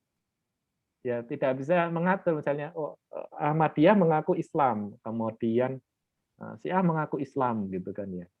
Lah bagaimana gitu kan ya, akhirnya kan memang terjadi friksi ya, terjadi persekusi gitu ya, makanya Bahai kemudian udah saya namanya Bahai aja itu gitu kan ya. Itulah disitulah kita itu ya kita mengikuti ulama-ulama kita juga ya, bukan kemampuan saya untuk berijtihad untuk itu, dan kemudian mungkin bukan amal soleh tugas saya untuk yang itu gitu ya. Kita mengikuti petunjuk dari ulama yang menurut saya memahami itu ya, yang membersihkan diri dan berusaha untuk mengetahui tentang itu. Tapi secara kemanusiaan gitu kan, kita tidak bisa menganggap bahwa ya mereka nggak boleh seperti itu gitu ya. Mereka sudah memilih seperti itu. Jadi agak sulit ya. Dan kalau saya pribadi melihat Rasulullah kan tidak kemudian semua yang agamanya beda terus dibasmi kan, enggak ya? Iya. Enggak ada itu. Jadi mereka tetap dengan agamanya masing-masing gitu ya. Tapi Ketika Rasulullah ditanya, itu agamanya benar atau salah? Itu dinnya salah. Jadi kalau saya ditanya, agama lain selain Islam, ya itu batal, salah. Ya. Tapi kemudian bukan berarti terus saya memaksa-maksa mereka untuk pindah, enggak gitu. Itu bedakan ya. Tidak membenarkan, tapi memahami kenapa mereka itu seperti itu ritualnya. Oh, karena beliefnya begini. Ya. Ya. Kalau Om Irul, ini kan kita masih ingat ya dulu guru sejarah kita dulu Pak Ratman itu, waktu Iya. kelas 1 dulu itu kan menjelaskan sebetulnya adanya animisme, dinamisme yang kemudian akhirnya pada zaman megalitikum itu nggawe cetakan seperti tadi itu patung singa dan seterusnya. Itu kan karena ada keresahan itu sakjane. Keresahan dalam jiwa mereka itu sakjane ya itu kemudian kalau menurut saya kita tidak sepakat dengan misalnya tidak sepakat dengan evolusi gitu ya. Tapi mungkin sebagian besar kita sepakat dengan special creation misalnya. Artinya ya Adami langsung ada begitu kan. Ya itu dari situ kan sebetulnya apa ya rentetannya kan ada resah gitu loh. Di luar ini mesti ada apa? Ada sesuatu yang bisa mengatur gitu. Tapi kan waktu itu kan nggak bisa menemukan itu. Nah, yang bisa itu, yang seperti yang sampaikan Om Irul tadi itu adalah Ibrahim, karena Ibrahim tidak ada guru, tidak ada yang ngajari, tapi kemudian kan akhirnya dengan sifat hanifnya itu loh, yang cenderung kepada kebenaran, Ibrahim terus kemudian menemukan Allah kan gitu ya. Kira-kira seperti itu. Nah, sekarang pertanyaannya Om Irul. Kita sudah tahu banyak lah. Ada tadi itu aliran macam-macam madhabnya akeh banget. Nah, bagaimana kemudian kita ini yang bermilah kepada Ibrahim, itu pun juga harus mencontoh hanifnya Ibrahim gitu. Ya. Nah, itu akhirnya kita juga mengikuti guru kita ya. Pengetahuan kita itu dibentuk beliefnya oleh guru-guru kita juga, guru kita dari gurunya lagi gitu kan ya. Jadi memang sederhananya begini, Rasulullah itu memberi contoh bahwa yang dilakukan oleh Ibrahim itu seperti itu. Ya. Di luar itu prinsipnya adalah sebenarnya tidak diperlukan. Misalnya di luar yang dicontohkan Rasulullah itu sebenarnya tidak diperlukan. Tapi namanya manusia itu tadi kan ingin ditambah sampul, ditambah ini, akhirnya kan keluar yang lain-lainnya itu. Ya. Nah kita harus yakin bahwa Islam yang diridhoi Allah itu yang milah Ibrahim. Yang mana? Ya sederhana yang disampaikan oleh Rasulullah. Ya. Nah milah itu sendiri harus kita tahu juga. Jadi ada hal-hal yang dikira milah ya, misalnya baju dan segala macam. Enggak, itu bukan milah itu ya. Mau pakai baju paus juga pakai bajunya baju kurung gitu ya, kayak perempuan juga gitu kan ya, tapi dia kan Kristen gitu kan ya. Atau ada pendeta di Saudi atau mana begitu kan ya, dia pakai baju seperti orang Arab gitu kan ya, dikira orang Islam, ternyata dia bercerita tentang Kristen gitu kan ya. Dia bilang bahwa ini baju ini adat saya gitu kan. Jadi, nah apa yang disebut milah itu bagaimana kehidupan Ibrahim itu ketika dia menjalani kehidupannya dengan mengabdi kepada Allah. Jadi kita harus tahu yang disebut milahnya Ibrahim itu yang mananya gitu. Nah, nanti pasti akan ketemu dengan polesan-polesan tambahan gitu ya. Nah, itu yang sering menjadi dialektik ya. Contohnya misalnya ketika Wali Sangga itu masuk ke Jawa begitu ya. Itu ada milah, dalam artian milah lokal itu yang diserap juga oleh misalnya Sunan Kalijogo misalnya begitu kan ya. Itu juga suatu kebaikan gitu ya. Tapi itu sebenarnya bukan milahnya Ibrahim, Ibrahim tidak pernah tinggal di Jawa gitu. Tapi itu diadopsi. Dan menurut sebagian yang ini misalnya dari kalangan itu nggak apa-apa. Tapi menurut dari sebagian kalangan yang lain itu bermasalah misalnya begitu kan ya. Tapi kita juga harus ingat ya bahwa suatu organisasi seperti NU atau Muhammadiyah itu lama-lama bisa menjadi milah loh.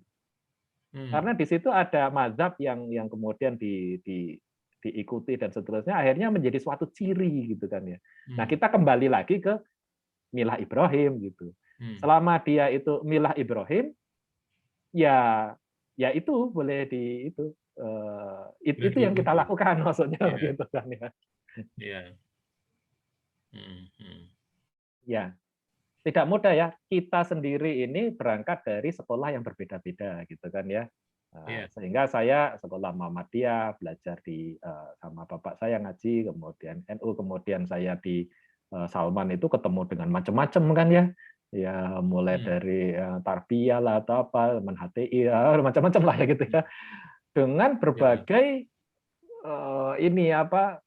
perbedaan ya. Contohnya ada teman saya yang dari alumni Gontor, misalnya dia merasa ya kalau mau dijamak jamak saja. Kan saya bukan orang Bandung asli gitu kan. Itu dia percaya aja itu. Nanti kita akan ketemu dengan Islam waktu telu gitu kan ya, yang selalu menjamak begitu kan ya. Itu akan ada dan kita bisa memahami, tidak harus membenarkan. Ya. Yang kita benarkan siapa? Ya kita pelajari, ya masing-masing kita mencari. Dan proses mencari itu yang menjadi amal soleh sebenarnya. Karena kan Allah itu pasti tidak menjadikan sesuatu itu sia-sia kan, kenapa ada seperti ini gitu ya. Dan Allah itu maha menghitung, jadi nggak perlu kita nanti nasibnya si Anu bagaimana ya karena dia agama beda. Itu urusan dia dengan Allah gitu. kita kayaknya tidak berurusan dengan itu, kecuali kita ada urusan yaitu kita menyampaikan. Kalau yang saya tahu begini, terus dia nggak ikut, ya nggak apa-apa gitu. Atau syukur-syukur kalau dia bertanya gitu kan ya, karena mungkin orang lain kagum dengan cara hidup kita gitu ya, sehingga pengen tahu kenapa kamu bisa kayak gitu. Oh ini karena Islam. Nah itu cara berdakwah yang paling bagus itu, yang paling elegan itu. Ketika orang itu pengen belajar karena terkesan dengan kita sebagai Muslim. Oke. Jadi kira-kira ya Om Irul ya, lana amaluna walakum amalukum gitu ya? Ya, betul. Iya. Pada akhirnya itu di luar kuasa kita. Kenapa? Allah itu menciptakan keragaman. Dan ibaratnya begini ya, ibaratnya di Quran sendiri itu ya kita ditekankan hanya sebagai penyeru. Dan tidak ada urusannya dia ikut atau tidak gitu. Itu bahkan kan ada istilahnya itu ayat yang sedikit menyinggung bahwa Muhammad bukan kamu yang menyebabkan orang itu masuk Islam. Itu ada itu. Bahwa tugas Rasulullah itu menyampaikan. Dan Rasulullah itu menyampaikan apa adanya sampai ayat-ayat yang kita juga tidak paham tafsirnya itu. Saking Rasulullah itu nggak berani untuk menyampaikan diubah itu nggak berani gitu. Jadi yang sepertinya disampaikan aja gitu, karena tugas Rasulullah menyampaikan.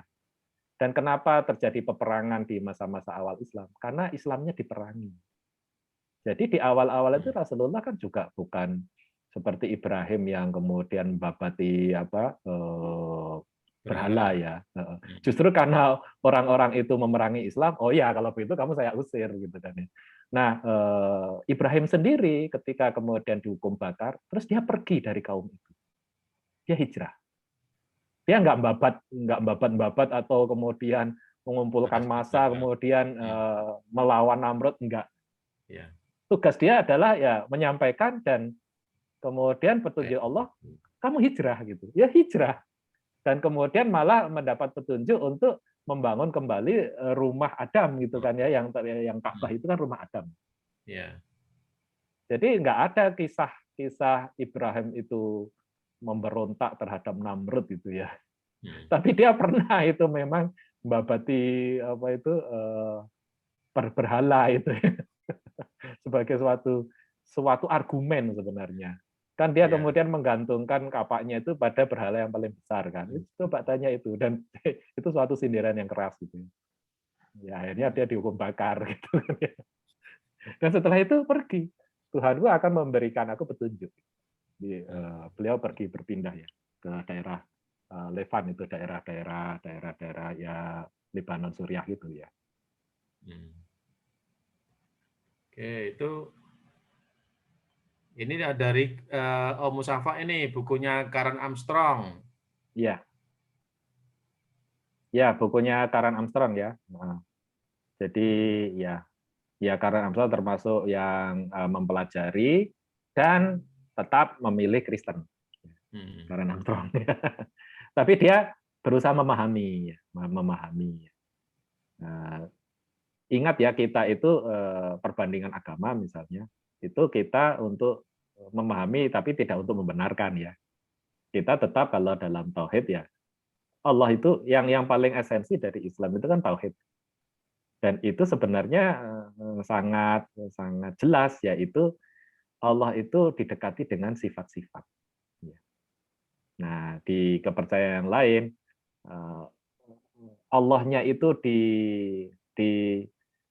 dianalogikan atau dimudahkan untuk dibayangkan dengan menjadi contoh makhluk gitu. Nah, itu yang dilarang di dalam Islam. Dan dengan bertambahnya pengetahuan, ternyata apa yang disampaikan oleh Rasulullah Muhammad itu yang kokoh gitu. Karena semua yang dianalogikan itu lama-lama menjadi seperti agak mengecilkan gitu ya, mengecilkan Allah itu sendiri, zat Allah itu sendiri.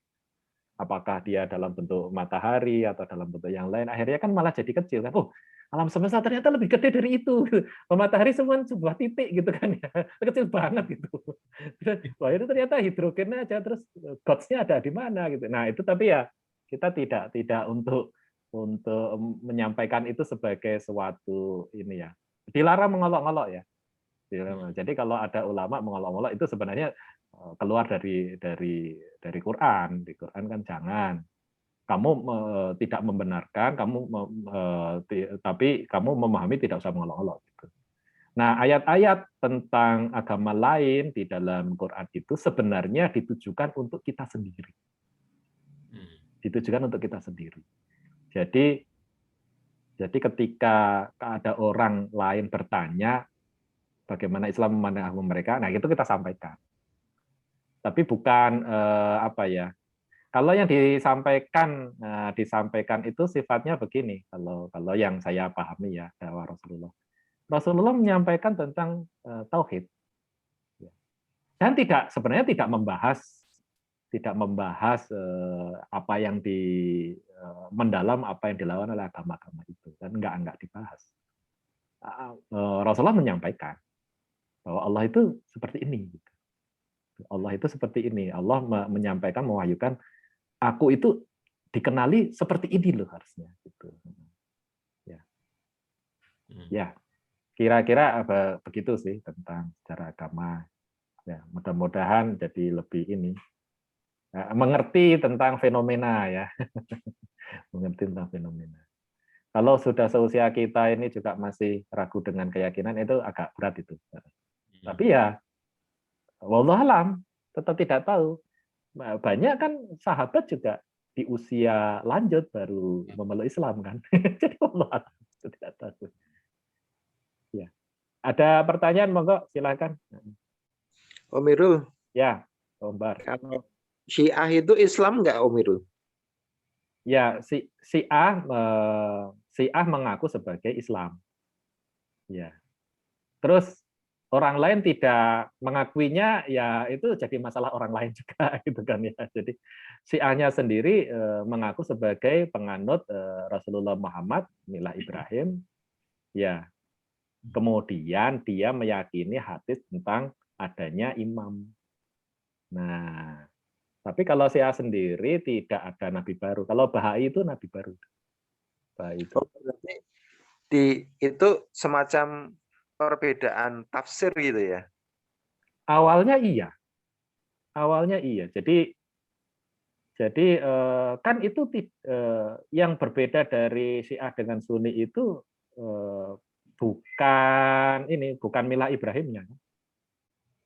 Tapi kan sekarang yang jelas itu adalah yang Syiah yang dominan kan adalah yang Syiah 12 imam. Nah, di mana istihad dan segala macam itu mengikuti imam. Ya. Kalau yang Sunni kan berusaha untuk selalu merujuk langsung pada Rasulullah. Tapi kalau kita tanya orang-orang Syiah sendiri ya mereka berusaha sholat, berusaha ini dan berusaha mengikuti seperti Muhammad juga gitu kan dalam keyakinan mereka kan. Kita kan saling melihat kan. Kamu kayaknya salah. Karena bilang, lah kamu yang salah gitu kan ya. Ya akan terjadi seperti itu seumur hidup itu kan ya. Karena itu suatu belief ya, suatu belief ya. Nah, bagaimana dengan kita ini? Bagaimana dengan kita? Ya, kalau yang terlahir di keluarga Syiah atau yang terlahir di keluarga Sunni, bagaimana dengan kita itu? Kalau saya pribadi, kita terus mencari milah Ibrahim itu seperti apa. Ya kita terus berusaha dan Allah itu kan ya kita harus berdoa pada Allah untuk ditunjukkan gitu. Tapi kalau mengatakan bahwa agama yang lain itu orang-orangnya nggak tanda kutip soleh ya gitu ya. Mereka ada yang soleh-soleh itu. Mau agama apapun itu ada yang soleh-soleh gitu kan. Jadi agak sulit juga di situ. Yang bisa kita pahami adalah problem Syiah Sunni itu kan takut generasi berikutnya itu disesatkan. Kan begitu ya. Dan kalau kita detailkan, jangankan di Syiah Sunni ya, di Sunni saja mazhab-mazhab itu menimbulkan perbedaan. Contohnya anjing ya, anjing kan kalau di Hanafi atau Maliki, Hanafi itu nggak apa-apa gitu kan ya. Di Syafi'i wes jangan gitu ya, sehingga ada yang sangat alergi dengan anjing gitu kan ya. Nah itu kan sudah perbedaan dari hadis kan. Sementara Al-Kahfi ada anjingnya gitu kan ya. Bingung lagi kita kan ya. Tapi Ibrahim tidak melihara anjing gitu kan ya. Milah Ibrahim tidak melihara anjing gitu. Jadi ya gimana gitu kan ya. Tapi di zaman Rasulullah ada berburu pakai anjing gitu ada.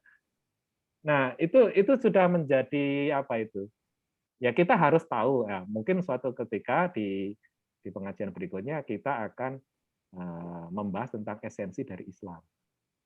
Jadi ada yang esensial di Islam itu. Semua ayat yang ciri-cirinya itu ada la'allakumnya katanya. La'allakum tatakun. Ya, kamu disuruh berpuasa itu esensi itu. Kamu sholatlah supaya kamu, nah itu esensi itu.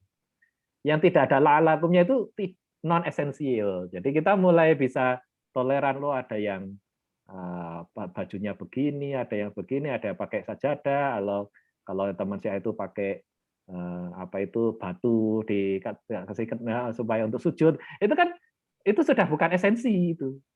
Sudah bukan esensi. Ingat loh, kita ini ingin menyelamatkan diri kita sendiri dan keluarga kita, itu nomor satu itu. Jangankan menyelamatkan orang lain, selamatkan diri kita sendiri dulu. Gitu. Nah, bagaimana dengan adanya pemahaman-pemahaman yang jadinya ekstremis gitu ya? Itu terjadi di setiap agama. Contohnya misalnya di Myanmar waktu itu Rohingya itu dianggap sebagai Islam itu sebagai musuh oleh Buddha. Saya kaget juga ada Buddha yang ekstrim. Ada itu.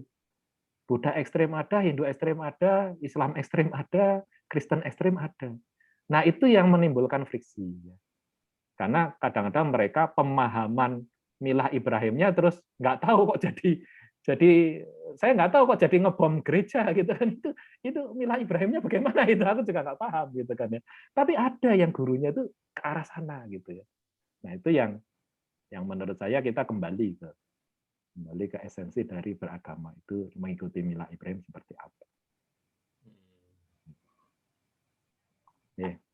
Nah itu mungkin Mas Ade punya komentar itu. Jelaskan tentang asbab jadi zat memiliki sifat.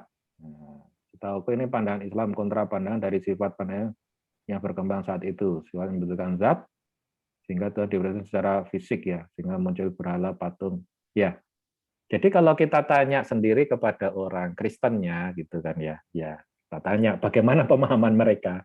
Kadang-kadang tidak seperti yang kita pahami. Kan kita memahaminya waktu diajari guru kan. Guru kita bilang begini, waktu saya tanyakan ke teman, enggak kayak gitu gitu kan ya. Orang Hindu itu juga enggak kayak gitu kan ya. Oh, terus bagaimana gitu ya. Walaupun suatu ketika saya tanya tentang dewa ya pusing juga mereka ya. Wah, enggak tahu juga ya dewa itu makhluk seperti apa gitu ya. Jadi yang bisa saya sampaikan adalah yang saya pahami tentang Islam. Menurut saya bahwa perbedaan utama itu adalah ketika kita bicara tauhid. Dan di dalam Islam, Allah yang mengatakan bahwa kenali aku dari sifat-sifat. Ya, yang 99 dan segala macam. Panggillah aku dengan sifat-sifat. Dan jangan ada bentuk-bentuk. Nah, itu kan. Itu ya. Tapi kalau orang Kristen menganggap bahwa mereka bisa menjadi dekat dengan mewujudkan bahwa ini adalah Tuhan yang menebus dosa gitu kan ya. Ya, kita tidak setuju tapi ya itu terserah mereka gitu ya. Dan itu pandangan seperti itu ya. Di Kristen sendiri itu mayoritas, tapi ada yang tidak seperti itu. Kristen Ortodoks yang Rusia atau yang Eropa Timur itu agak beda dengan Katolik ya. Itu beda. Bahkan mereka bajunya kan seperti bajunya Muslim ya, pakai jilbab segala kan. Itu ada itu seperti itu. Itu Kristen Ortodoks itu beda lagi. Ya, ada pendapat, monggo. Mudah-mudahan. Iya, ya kalau di Solo itu juga Kristennya yang pernah ke rumah saya untuk diskusi itu Kristennya tidak menyembah Yesus itu, tapi menyembah Allah gitu. Jadi mereka menafikan yang namanya Yesus itu ada gitu. Iya, ada. Nah, itu ternyata yang pendakwahnya itu malah sudah sepuh-sepuh itu. Ibu-ibu yang sudah sepuh, yang umurnya sudah 60-an itu datang dari rumah ke rumah ya untuk mewartakan itu, Injil itu. Mewartakan Injil yang menyatakan bahwa kami tidak menyembah Yesus gitu. Tapi kami menyembah Allah gitu. Nah, itu ada juga pusatnya di Solo gitu. Begitu pula ada teman yang juga mahasiswa yang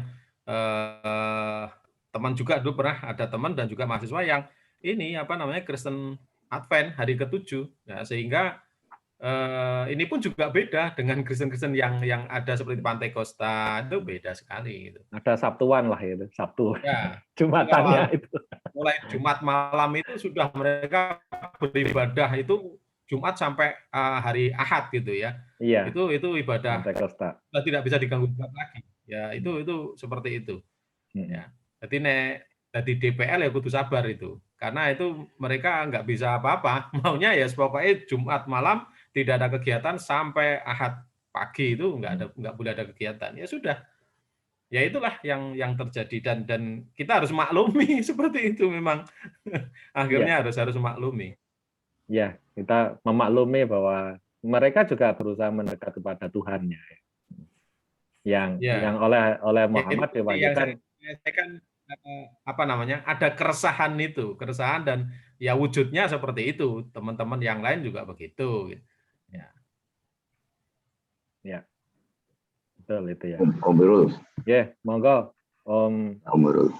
Yeah, kalau ini terkait dengan gerakan yang dengan ide pemurnian agama itu, gimana nih Om Birul? Pemurnian agama. Ya. Karena kalau kita lihat dalam sejarahnya munculnya Arab Saudi dan juga dengan diawali gerakan Wahabi ya, gitu seperti. Iya. Dan kemudian pada saat itu kan karena dukungan politik dari pemenang Perang Dunia Pertama kan sebenarnya dia mendapatkan seorang mendapatkan momentumnya dia untuk berkembang dan kemudian juga kalau nggak salah nih dia juga konteks nasional kemudian berpengaruh dan berjalan. Gimana Om sejarah? Ya, jadi sebenarnya semua itu ingin murni gitu ya. Perbedaannya adalah tafsir tentang nilai Ibrahim itu sampai sejauh mana gitu kan ya. Rasulullah kan nyantoin ya. Jadi ada yang sampai bajunya Rasulullah, kemudian ini kecuali poligaminya ya, itu diikuti gitu kan ya. Ada yang lebih longgar gitu kan ya. Sehingga itu ada macam-macam. Nah, di zaman Khulafaur Rasyidin sendiri sudah mulai ada perbedaan dari tafsir ya. Sehingga Amr bin As itu mengikut Muawiyah dan melawan Ali gitu kan ya. Jadi kalau kita baca sejarahnya itu cukup rumit ya. Jadi semua ingin menjadi yang terbaik ya, berusaha untuk mendekat pada Allah dengan baik.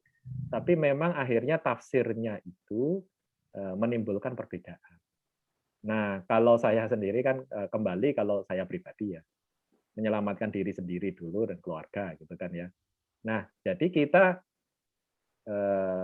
berusaha untuk tidak menjadi yang ekstrim. Karena tampaknya kisah dari Ibrahim itu tidak ada yang ekstrim, ya. Kecuali tanda kutip ekstrim melaksanakan perintah Allah gitu kan ya.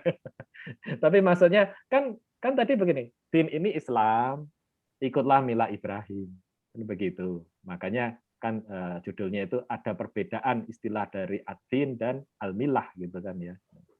Jadi Islam yang seperti apa? Yang milahnya seperti Ibrahim, yang melakukan haji, puasa, kurban, ya itu, ya. Nah terus yang ini ada macam-macamnya, ya nggak tahu itu. Oh, disuruhnya ikuti milah Ibrahim kan ya. Dan Rasulullah berusaha mencontohkan seperti itu. Jadi bagaimana dengan apa itu akulturasi dengan budaya-budaya atau tanda kutip milah-milah dari yang bukan Ibrahim gitu ya. Nah, di situ mulai ada perbedaan pandangan. Jadi makanya ada yang keras dengan, wah nggak bisa itu misalnya dengan kultur Jawa gitu. Yang kultur Jawa itu mungkin dulu ada nabinya, ada milahnya juga. Kita tidak tahu kan ya. Kalau yang longgar mengatakan bahwa milah lokal itu nggak apa-apa gitu kan ya untuk digunakan gitu ya. Contohnya ya Sunan Bonang ya main musik gitu kan ya, kemudian Kalijogo malah mengadaptasi kisah wayang gitu kan ya, atau misalnya Sunan Kudus tidak makan sapi gitu kan ya, tapi kerbau gitu kan ya, itu kan suatu ijtihad ya yang berusaha tetap tidak keluar dari milah Ibrahim, tapi disesuaikan dengan yang lokal untuk hal-hal yang tidak esensial. Ya gitu. Jadi kalau mau mengikuti yang apa misalnya yang seperti Saudi ya silahkan gitu. Yang nggak boleh itu di dalam Islam kan memaksakan karena sifatnya harus menghimbau. Nah itu sudah konflik sejak zaman Khulafaur Rasyidin ya. Ketika pertama kali mushaf Quran itu distandarkan dan kemudian mushaf Abu Bakar ya, yang kemudian disebut dengan mushaf Utsman, sebenarnya itu kan Abu Bakar yang itu kan karena penulisan dan itu bisa menimbulkan tafsir yang berbeda dan itu banyak ragamnya. Lalu apa ya, tahqiq atau apa istilahnya ya. Jadi sama Zaid, sama para sahabat, sama para penghafal itu ini loh. Itu pun jangan kaget, Quran itu tulisannya ada beberapa macam. Quran di Maroko katanya agak beda dengan kita. Ada berapa ya? 7 atau berapa begitu ya. Cara menuliskannya. Dulunya kan tulisannya yang mengerti cara nulis juga zaman itu sedikit kan ya. Kemudian ada yang menuliskan di pelepah kurma, ada yang menuliskan di tulang atau apa gitu, macam-macam kan. Nah, kemudian muncul ada titiknya, ada itunya, ada cara bacanya. Nah, Quran itu sendiri, kan kita meyakini Quran itu ya seperti yang diterbitkan pemerintah Saudi ya. Padahal ada 5 atau 7 itu. Cara penulisannya yang bisa berbeda. Dan itu semua adalah sesuai dengan Quran yang dulu. Cara penulisannya ya Om ya, tapi bacaannya sama ya Om. Nah, karena cara tulisnya beda itu, bacanya sedikit beda Om. Oh, beda juga. Dan Qurannya teman-teman yang dari Syiah misalnya gitu ya, boleh jadi susunannya bisa agak beda itu. Nah itu Allah alam kita nggak tahu. Saya sendiri tidak pernah membuka Qurannya mereka gitu kan ya. Tapi jangan kaget kalau ada Quran yang tulisannya beda dengan Quran yang sedang kita pegang, karena memang ada itu. Quran yang kita pegang itu adalah yang diterbitkan dari Saudi kan biasanya kan, kemudian oleh Departemen Agama kita diadopsi kan, dikasih tafsir bahasa Indonesianya. Tapi ada itu teman saya pernah di Singapura, kata dia itu, loh kok Qurannya beda, ini Qurannya salah ini gitu kan ya. Ternyata oh nggak salah, itu Quran dari daerah Maghribi atau apa gitu, Qurannya kayak gitu. Ya. Siapakah yang masuk surga? Ya Allah yang ridho. Jadi ingat ya, kita masuk surga itu karena Allah ridho. Jadi tugas kita adalah apa yang kira-kira bikin Allah ridho. Kita jalankan. Kalau ada orang lain beda pendapatnya, ya itu kita terima sebagai perbedaan. Ya. Selamat pagi Om. Ya, monggo. Sebenarnya kalau kita ya, siapa yang masuk surga itu hanya Allah yang tahu. Nah, sebenarnya terkait dengan itu tadi, Om, kan ada kita diminta untuk hablunallah sama hablunnas. Sebetulnya batasan antara hablunnas itu seperti apa sih gitu. Karena orang itu kadang-kadang sangat terjebak dengan ritualnya gitu. Tidak apa-apa harus begini. Tapi melupakan hablunasnya seperti itu. Nah, kalau kita lihat dalam konsep Ibrahim itu kan, atau bukan juga dilanjutkan oleh Muhammad dan Islam itu kan, yang penting kan mengisahkan itu. Apakah benar seperti itu? Jadi sepanjang kita sudah mengisahkan dan tidak mendoakan yang di atas itu, dan kemudian kita melakukan hablunanas baik, itu sudah cukup seperti itu. Apakah pandangan-pandangan seperti itu? Karena ada kisah juga yang ibadahnya itu sederhana sekali gitu kan. Orang berpikir itu sebagai nama seseorang itu, dia sudah namanya tertulis di ars, sehingga para sahabat itu sampai menyelidiki ya nggak salah ya.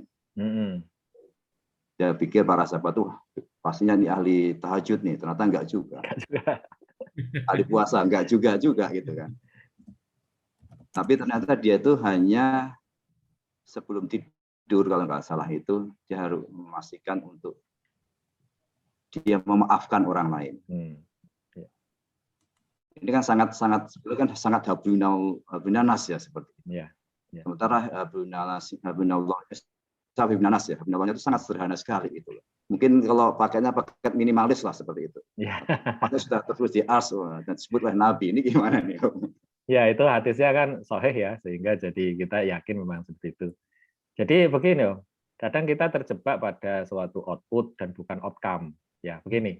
Kalau kita mahasiswa kita itu rajin belajar, rajin sekali belajar, pas ujian nggak bisa, itu berhasil nggak itu pendidikannya? Ya nggak berhasil. Ya. Jadi dia, atau gini ya, kita pengen sehat gitu, kita nge-gym setiap hari gitu, tapi tekanan darah 180, 120, kadar gula 200, ya tetap nggak sehat kan? Ya. Yang satu disebut output, yang satu disebut outcome. Outcome itu ya kita mengukur tekanan darah itu ya, sehat atau tidak. Output itu ya kita olahraga atau tidak olahraga. Ada yang tidak olahraga sehat, karena ternyata dia banyak istirahatnya, hidup teratur, kan kita tidak tahu. Nah, sama banyak yang terjebak di dalam agama itu ritualnya adalah output. Jadi banyak sholatnya, banyak, ya itu tidak salah. Tapi kita ingat, itu sarana. Karena di dalam Quran disebutkan, la'alakum. Nah itu outcome-nya. Jadi siamlah kamu, la'alakum tatakun. Ya, kalau sudah puasa tidak bertakwa, atau tidak ada ketakutannya, atau tidak ada kehati-hatiannya, itu, ya outcome-nya gagal itu. Itu puasanya cuman sekedar haus itu, ya kan. Sholat misalnya, tapi tidak tanha anil fasya wal mungkar, tidak mencegah pada mungkaran. Orangnya berbuat mungkar, itu berarti outputnya saja sholatnya, tapi outcome-nya nihil itu. Nah, sebenarnya di dalam Islam itu outcome-nya itu yang disebut dengan esensi. Dan Allah itu memberikan sarana dalam bentuk ibadah. Yang kalau itu dilakukan, la'alakum nanti kamu bisa menjadi seperti ini gitu kan ya. Tapi kalau kita terfokus pada belajarnya saja gitu kan ya, ternyata pas ujian nggak bisa. ya outcome-nya sih gagal itu. Misalnya dia menjadi orang yang menekuni agama, tapi menjadi orang yang ketus, menjadi orang yang asosial, menjadi orang yang gusar dan geram gitu dengan kehidupan itu. Lah ya itu beragamanya kayaknya tidak pas itu. Itu output-nya banyak tapi outcome-nya nihil gitu ya. Mudah-mudahan dipahami ya Om ya. Jadi hadis tadi itu menunjukkan bahwa ada orang yang Allah itu menilai outcome-nya. Jadi dia sholatnya biasa, tapi hati dia itu ridho dengan ketetapan Allah. Dia memaafkan. Dia itu ikhlas. Jadi dia itu ridho. Allah itu hari ini seperti itu nasib dia gitu ya. Nah itu yang Allah jadi ridho juga. Yang kayak gitu yang Allah itu ridho. Haji berkali-kali itu outcome. Itu output ya. Outcome-nya adalah setelah kamu haji, apa kamu tertransformasi menjadi orang yang sudah tahu dekat dengan mati gitu loh. Nah setelah haji, Bang Haji itu masih banyak mungkarnya loh. Itu berarti output. Nah dia haji berkali-kali bahkan. Tetap saja itu Allah nggak ridho kan. Begitu sebenarnya pemahamannya. Ya. Ya. Nah, mungkin suatu ketika kita bahas ya tentang esensi Islam. Apa itu outcome-nya? Tadi Om sampaikan esensi tadi ya Om ya. Iya. Jadi kita itu menjalankan ritual-ritual itu, Allah itu punya tujuan agar kamu begini. Lah kalau tidak begitu, tidak tercapai, lah berarti ritualmu itu salah gitu, atau kosong gitu. Gitu ya. Matur nuwun. Ini sudah lebih 10 menit. Nanti kita lanjutkan kapan-kapan dengan materi. Ini kan anggap saja ini materi sebenarnya adalah dalam rukun iman itu adalah tauhid ya. Nah, nanti kita bahas lagi yang berikutnya ya. Ya, Om, saya tak share screen yang tadi Om Irul sampaikan ada beda dalam membaca ya. Kebetulan saya pas membaca tadi. Oh iya, silakan Om, silakan di share screen Om. Di Al-Kahfi 88.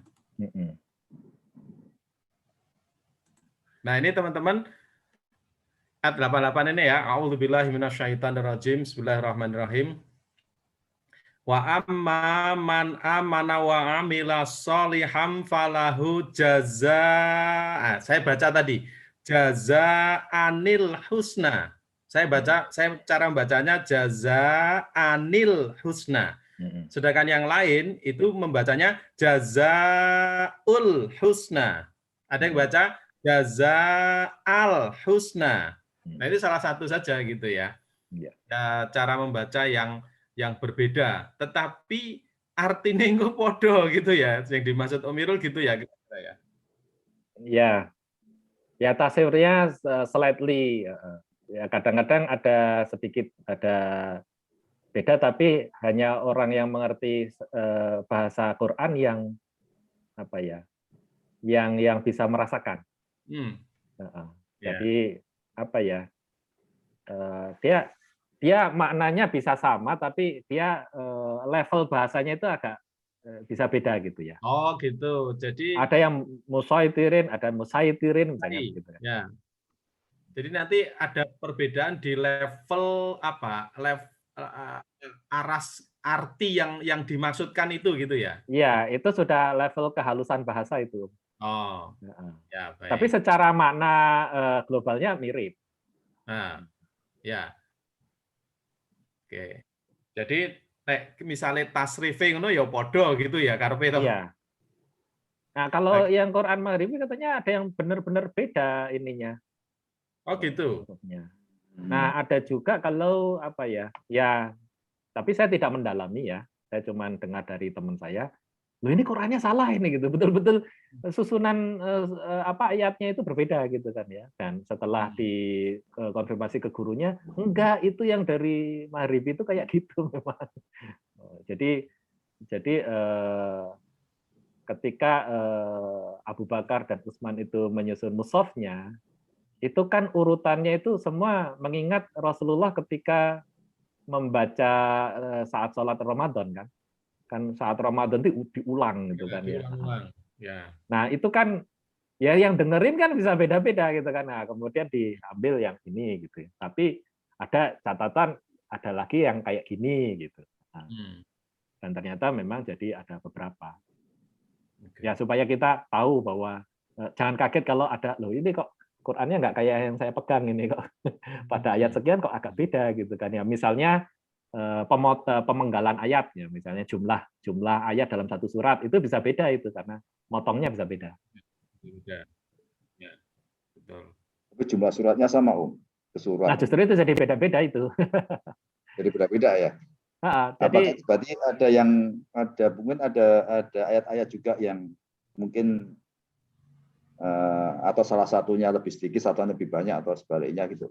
Wallahualam saya belum mendalami, tapi ini itu terkait dengan apa ya mudahnya itu kodifikasi. Jadi misalnya ya ini ayatnya berhenti pada yang di sini. Oh, yang di sini dianggap bukan satu ayat, masih lanjutan lagi gitu kan ya. Ya. Jadi seperti itu. Jadi, tapi semua yang lain saat itu udah di ini sih oleh Utsman, ini mushaf yang sesuai dengan Rasulullah bacakan ayatnya ketika Ramadan gitu loh, intinya gitu. Yang resmi negara gitu. Nah, saya tidak tahu tapi saya pernah dengar bahwa mungkin ada sedikit yang beda di Qur'annya Syiah, tapi saya wallahu alam tidak tahu persis ya. Yang jelas hadis-hadis, kitab hadis mereka agak beda. Kitab hadis. Karena hadis-hadis tentang Ali dan segala macam itu kan di Sunni kurang ya, tapi kalau di Syiah artinya banyak. Nah, apakah dengan demikian masih dinnya Islam? Ya Allah alam ya, mereka mengatakan saya mengikuti Muhammad gitu. Rasulullah terakhirnya tetap Muhammad gitu.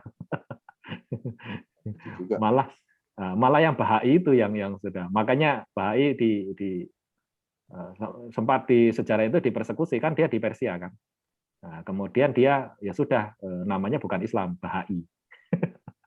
Jadi ada nabi baru namanya Abdul Baha. Penerus Muhammad gitu. Loh, ada itu. Yang sebenarnya gimana mau dipaksain lagi gitu kan. Bahkan ada kayak masjidnya juga itu. Coba nanti kalau dicari di internet ada itu. Minor ya. Oh, ini mungkin ini Om yang waktu rame-rame mengenai Ahmadiyah dulu Om. Salah satu ketua NU yang sudah meninggal itu siapa? Pak Hasyim Muzadi. Hasyim Muzadi. Waktu dia kan, oke silahkan Ahmadiyah dan sebagainya. Itu yang penting jangan pakai nama Islam, gitu kan. Nah, mungkin karena itu juga mungkin Om. Jadi karena mungkin dia menganggap Gulam Isa Ahmad, ya. Gulam Ahmad sebagai nabi. Ya sudah nggak apa-apa, tapi jangan pakai nama Islam, gitu kan. Iya, betul. Tengahnya. Makanya tidak diakui sebagai itu kan di Islam ya. Karena ya, tapi dia tidak terlalu eksis juga. Ada teman saya itu anaknya bukan pendiri ya, tokoh Ahmadiyah di Indonesia gitu kan ya. Jadi ya saya itu ketemu juga dengan yang dia kayak gini, yang Ahmadiyah kayak gini. Jadi awal-awal saya terkejut gitu, banyak sekali teman-teman saya itu beda-beda gitu kan. Lama-lama jadi memahami bahwa yaitu sunatullahnya itu akan terjadi seperti itu. Tapi ya mereka sholat sama persis. Cuman kan ada masalah yang Gulam Ahmad itu kan. Dan itu pun ada dua aliran itu. Ada yang menganggap sebagai nabi, ada yang tidak. Iya. Itu juga haji juga Om ya? Haji juga, berangkat haji sama. Berangkat haji juga. Yang aku sebagai Islam. Bagaimana ya? Ya itulah. Ya kita tidak membenarkan, tapi kita memahami ada yang seperti itu. Nah, bagaimana hukumnya? Bagaimana hukumnya membunuh ya yang murtad atau yang dianggap tidak sesuai? Nah, itu harus kita kembalikan kepada qadhi ya, kepada hakim. Jangan kita. Nggak level kita itu untuk itu. Jangan salah, karena membunuh itu sudah dosa yang sangat besar. Dan Rasulullah ya sudah jelas-jelas ada orang Kristen nggak dibunuhi gitu kan, enggak kan ya, enggak itu. Nah itu di titik itu mulai terjadi perbedaan pandangan. Ada yang mengatakan, wah ini gara-gara pakai nama Islam maka boleh. Nah, ya itu konflik itu karena mengklaim nama Islamnya itu. Tapi kalau kita dengarkan mereka juga mereka sendiri kan yang Lahore sama yang itu kan beda gitu kan. Ada yang menganggap Nabi, ada yang tidak. Nah yang tidak menganggap Nabi terus diapain gitu kan. Jadi ya kebetulan itu bukan tugas saya, jadi saya tidak mendalami. Kita fokus menyelamatkan diri dan keluarga. Itu. Oke, ini sudah hampir jam 10, ngapunten ya. Silakan Om Cok ditutup dulu. Oke, baik. Baik, terima kasih. Mungkin saya garis bawahi saja yang penting adalah ya ayyuhalladzina amanu qu anfusakum wa ahlikum naro gitu ya. Wahai orang yang beriman, jagalah dirimu dan keluargamu dari siksa api neraka. Artinya kita diminta, diwajibkan untuk menyelamatkan diri dan keluarga kita lebih dahulu. Kemudian yang kedua, kalau kita mau cari aman, ya amannya adalah din yang milahnya adalah Ibrahim gitu. Jadi Islam yang jalurnya adalah milahnya Ibrahim alaihissalam. Nah, itu saya kira lebih aman gitu. Dan yang ketiga, karena penulisan Al-Quran itu dulunya berserakan sedemikian rupa dan itu basisnya adalah ucapan dari Rasulullah ketika beliau mengucapkan ayat-ayat itu terutama ketika Ramadan, maka kemudian para sahabat itu ada yang menurut saya begini, tapi kemudian disatukanlah jadilah khotnya Utsman gitu ya, Utsmani itu yang itu bisa menyatukan semuanya.